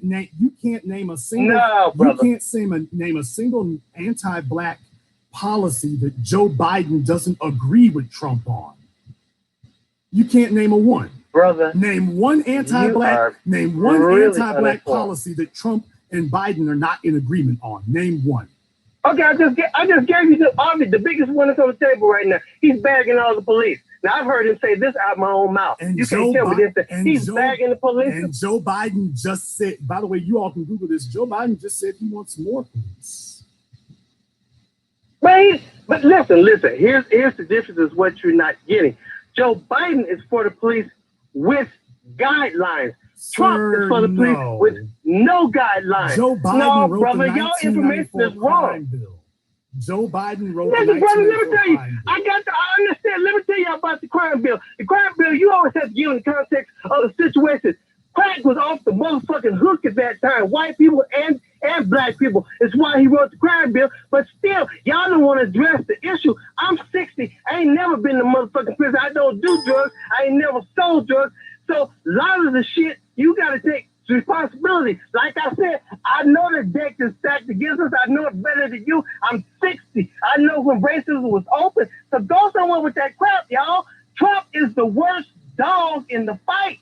Quit telling these people that because you're wrong, my brother. Folks, and none of this bullshit gonna fight. Trump is the worst dog in the fight. Brother, let me ask you a question.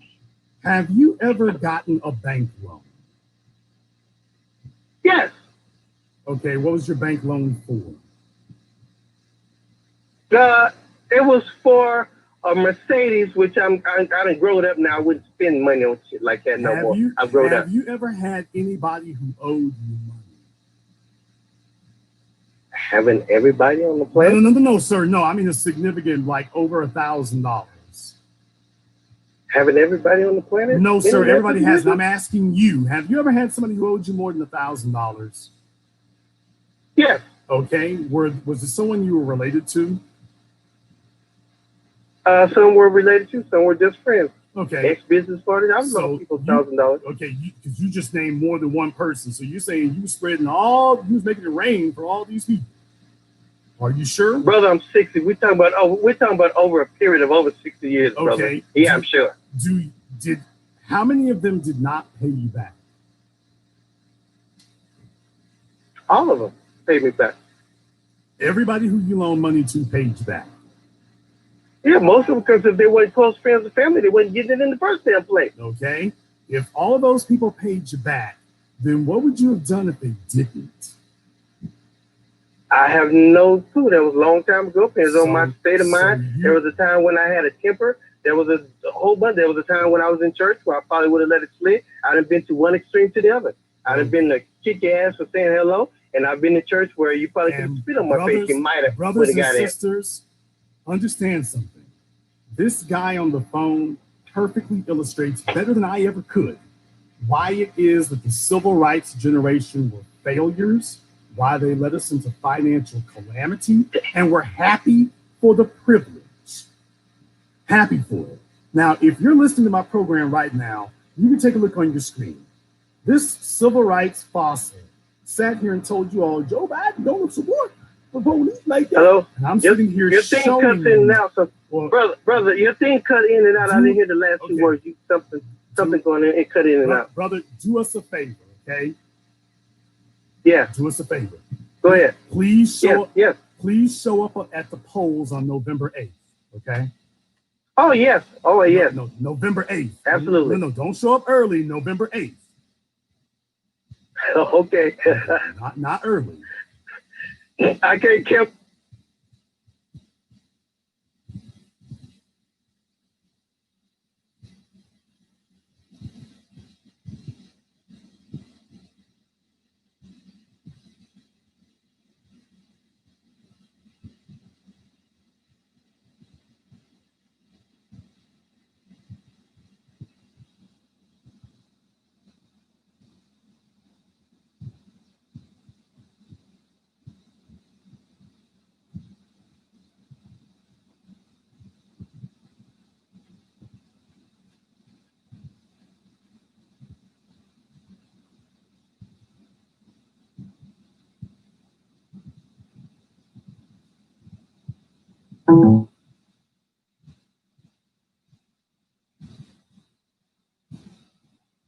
So I know some of you were thinking I must have fallen out of my chair. I know some of you were thinking that. I assure you I wasn't. I assure you I did not fall out of my chair. YouTube messing with the audio again. I assure you I didn't fall out of my chair, but that guy perfectly illustrates everything wrong with the civil rights generation, everything wrong with what they did. He illustrates why we made zero progress. He illustrates that. That phone call perfectly illustrates why I said forever that you got to watch these old niggas. You all thought I was being mean. You thought I was being rude. You thought I was being uncordial. You got to watch these old niggas. You do. You need to watch them, and for your own sake, you better not do nothing they tell you. These niggas have had a losing strategy since post-antebellum. They've had a losing strategy since post-antebellum. They don't win at anything. They do what whoever is the least evil white person. These niggas ain't even smart enough to find a white person who's on their side. They go chasing after the least evil. Right? You know, I mean, both of them over here, they're evil. Both of them is evil. They're both wrong. But I mean, this other one over here, you know, he ain't as evil as the other one. I mean, the other one over there, boy, he real hard on you there. But man, this old Joe over here, he ain't as evil as old Don over there is. People, this is the leadership of the civil rights generation. And then you all wonder why I tell you all, get the hell away from the niggas. Don't listen to anything they have to say.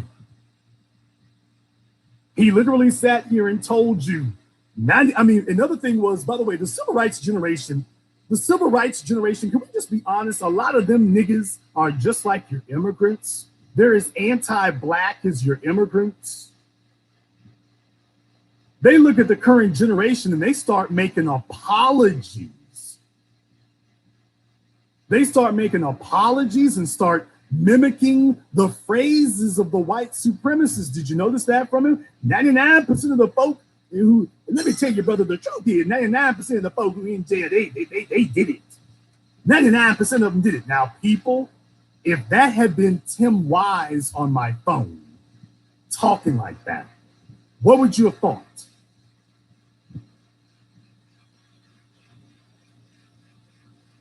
If that had been one of your white conservative radio hosts, if that had been Tucker Carlson on the phone, what would you have thought? If that had been Tucker Carlson, what would you think? What would you have felt if that had been Tucker Carlson telling you, well, you know, 99% of y'all did it. 99% of the people who go to jail, well, you know, their guilt it's not because the system. People, can you all name any organization that has a 99% accuracy rating? 99%. The American court systems goes anywhere between 95 and 99%. And this guy is telling us that system is legit. Then when I called him on this, well, no, brother, I ain't really saying like that. I ain't saying it like that. I mean, you exaggerate what it is. I can't, it ain't like that right there, but you can't just say that there now. Come on now, we can't do that there. We can't do that there. That ain't what I'm saying. Right up until he got called out on it. Then it became, okay, well, let me put my coon boots on. Y'all got to understand, I tell y'all stay away from these old niggas and don't listen to them because they have as much contempt for you as the white supremacists, as the immigrant coons. These old niggas got contempt. They've got contempt. And you need to understand that. As a brief aside, Willie D of the Ghetto Boys, that old hoe-ass nigga, who decided he wanted to flag my videos because it told the truth about him. You notice he said that when he was young, if you had sat up here and hit his grandmama, what he would have done, but you young fellas today, you out of line for riding up on them K-rings. Tell you about these old niggas. See, when it was him and he was out here in the streets, everything was gangster. He's now telling you young folks, oh, y'all can't do that. Everybody ain't racist. Joe Rogan, he my buddy. Y'all shouldn't be running up and hitting these Karens. That ain't right. I mean, she is old. The black woman that Karen was running up on was old too. He ain't setting up for her. You got to watch these old niggas. They view young black people with contempt. Over time, these old niggas get broken down and worn down, and they start identifying with the oppressor. Because you see, you young folks out here in the streets making things happen. See, these old niggas look at you and they see the vigor and the resistance that they don't have anymore. They see young people getting things done. They see you taking power, not requesting it or demanding it or suffering without it, and they resent you for it. They resent you for not settling like they did. Because you see, they want you to validate what they did. They want you to show them, oh, it was that their cowardice was justified. Every time you fight the system and win, that proves their cowardice was not justified. They were just cowards. That's why John Lewis didn't like to see us in the streets. Andrew Young didn't like to see us in the streets. Jesse Jackson didn't like to see us in the streets. Because every time we went to the streets and changed things, that proved that they were just cowards. They weren't being strategic. They were just cowards. And these old niggas, all they have is a bunch of cowardice to offer you now. Hell, they don't even have good advice. People, can you name anybody in your life where you choose the person who abuses you less? Can you all name that for me? Ladies out there, you got a fellow who is cheating on you, beating on you, misusing you, messed up your credit, got you evicted. And then you got another fellow who's cheating and beating and messed over your credit, but hasn't gotten you evicted. Do you sit up here and tell your girlfriends, well, he do the same things that Bobby used to do to me, but I ain't been evicted yet. Would you seriously sit up here and tell your friends, oh yeah, I ain't gotten evicted yet though. At least I ain't got evicted.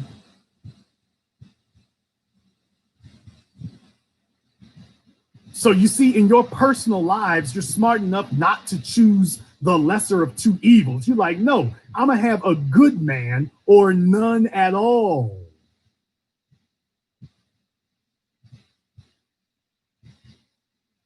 You would say, no, I'm not going to choose the lesser of two evils. I'm either going to have a good man or I'm not going to be in a relationship. In the chat room, Karma Enlightened. Let's get Karma Enlightened to call us up. This is why I'm glad I got phone lines here. Mods, Karma Enlightened just asked a question. Let's get them on the phone, unless there's that dude who was just on the phone. He can wait. Okay, Karma Enlightened, you go ahead and give us a call up then. Some of the Kamala Harris supporters are coming in the room now. You got to vote for Kamala, though. You got to vote for Kamala. Edward Ratcliffe in the chat room. Let's go ahead and get him to call up here. People, Kamala's people, you notice they hiding out in the chat rooms. There's a phone number on their screen. But for the Kamala Harris supporters, we're going to put you at the front of the line. We're going to put you at the front of the line. Let's go ahead and put you at the front of the line. Anybody who got something negative to say, we're going to put you at the front of the line. I want to get you on the phone so that people can hear from you. I'm going to let you go ahead and speak, just like I let the previous caller speak. I let him speak. I didn't make him look bad. He just said what he truly felt, what he truly thought. And you all just don't understand how bad it sounds until people play it for you. Let's go ahead and get them on the lines. They got 2 minutes. Somebody just said that they had riots, and shame on me because y'all had riots in 67. Heifer, you wasn't out there rioting. Naomi Drake. 67-45, you wasn't out there rioting.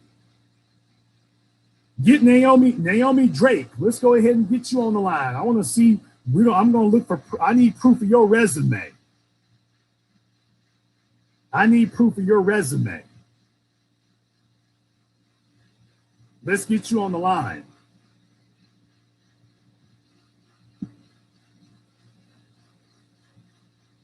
They got the telephone number for it here. We'll give them 2 minutes.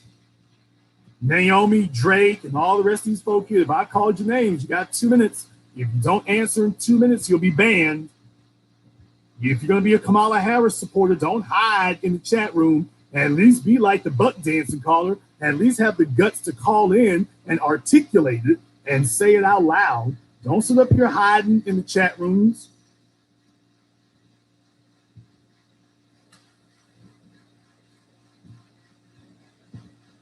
Come on out here with it. This just lets you know, people. This just lets you know right here. They're not even brave enough to go ahead and say, well, let me explain to you why we should vote for them. They understand they can't really do it. These are the type of folks they want. These are the kind of folks they want for it. Go ahead and give us a call up here, so you can let the rest of Black society know what it is that we just don't understand and what it is you're able to see what the rest of us are so clueless about. Coming up on 2 minutes here. It ain't hard to call in. Coming up on 2 minutes. All you got to do is call in and post in the chat room that you're on the line. All you got to do is call up and then post on the chat room you're on the line with your area code. We'll make sure we get you right on right now. No reason for you to hide out. No reason for you to hide out. Go ahead and show up here. All you got to do is just speak. We got you. Caller from area code 512. You're on live with the Black Channel. What's your name? Where you calling from? I'm in Austin, and you are so right on the money. I came back to this country. Well, brother, look here. What we're looking for, though, I was looking for people who are supporting Kamala Harris. Do you support Kamala Harris? My entire neighborhood does. I'll tell you exactly why they do. Yeah, okay. They love the police. Here's the thing, brother. Get somebody from your neighborhood with you to debate it. Yeah, get somebody to call. Get one of them to call us up. Okay. I don't want to talk to people who are trying to interpolate for them. I need the genuine people to call in. So the folks, if you want to go ahead and defend her, go ahead and call up yourself. I don't want anybody interpreting the views in the neighborhood. If you are one of those people, and like I say, we're almost done here. So I'm about to go ahead and have my mods go ahead and remove those people. You've had 2 minutes to call up. That is plenty enough time. That's plenty enough time. My mods can go ahead and remove them. If they call in, we might see about adding them back later. But right now, y'all have had plenty of opportunity. Don't claim a set if you can't defend it. Don't claim a set if you can't defend it. If you can't defend your set, don't rep it. Don't rep it. At least do like the old civil rights coon. At least have the guts to call in like him. If you don't rep a set that you ain't gonna stand up for, don't do that. Don't do it. If you're not gonna rep your set, don't claim it. Period. Period. I think I'm gonna go ahead and stop the phone lines here because I don't really think we could do any better than that. I think what they have done is they have perfectly articulated everything that is wrong with them. They really, really have. They really, really have. Kamala Harris and the Democrats are hoping that there are enough people out there who think like that guy and talk like that guy, that there are still enough of them left that they will come slithering back to the plantation no matter what. Our job is to show them they are not. If you are new here to the Black Channel, I want to welcome you to the haven of intelligent Black thought. Over 100,000 subscribers and rising. We are not a little thing by any stretch of the imagination.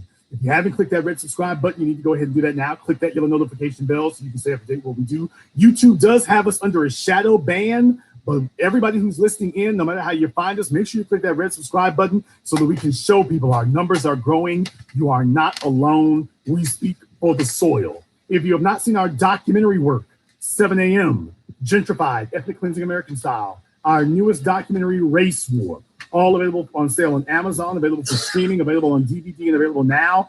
If you haven't checked those out, you want to do that as well. That's definitely something you want to keep up to date with. Tonight is going to be a little bit different here. I've got something else that I wanted to deal with really, really quickly here. I had spoken to a brother here, and I wanted to make sure that I let you all see this. I promised I was going to do this, and I want to go ahead and do that for you here now. So we're going to close out the program a little bit differently than we do. This came as a special request, so I'm going to go ahead and do that for you here now. From a man, Kinstrumental's Keys. It's available on Amazon, and I think it's available on Apple, iTunes as well.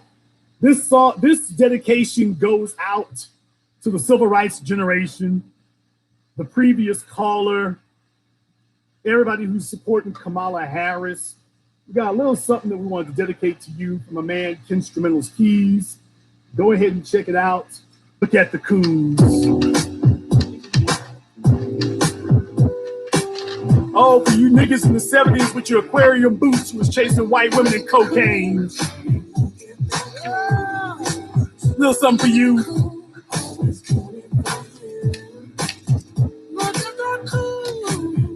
With your bad knees and your bastard kids you ain't took care of since 72. This was dedicated to all of y'all. We got gray soldiers driving up and down the street. Looking for a picnic today. Wanna be you that gets pulled over for a broken down line. And then they blow out your brains. And then they come the cruise. Yo! And look at the coons. Wow. Because we're living under the system. What's that premise? What's that premise? And look at the coons. Look at the coons. Look at the coons. It's coming for you. Look at the coons. Look at the coons. Look at the coons.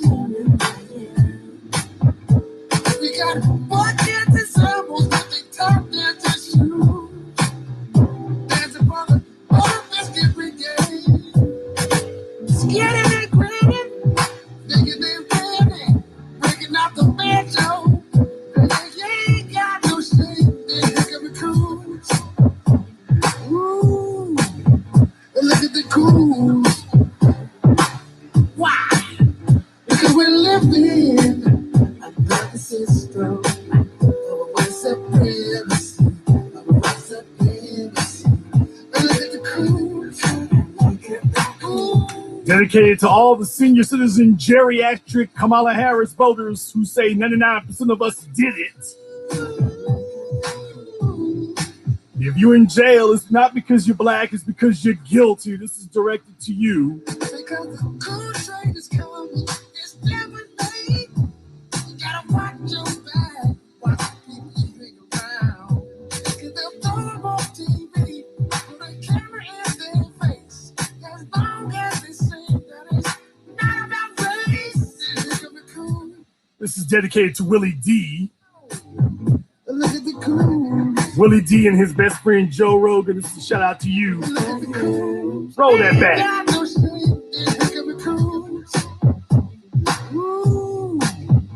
Look at the cool. Roland Martin and Joy Reid.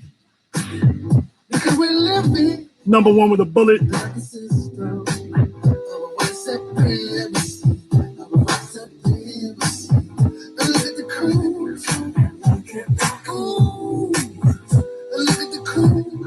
Willie D with his tap shoes out. You ever figure one of the ghetto boys would learn how to play a banjo? You learn something new every day. Because the cool train is coming, it's never late. You gotta watch your back, watch the people you bring around. Because they'll throw them on TV, put a camera in their face. As long as they say that it's not about race, it's gonna be cool. Yo, look at the coons. Always cool. Look at the coons. Definitely dedicated to all of you out there. And this concludes tonight's broadcast of the Black Channel. I am your host, your brother, your humble servant, the Black Authority. And until next time, my brothers and my sisters from around the world, remember, Black is the future, and the future is uncompromising.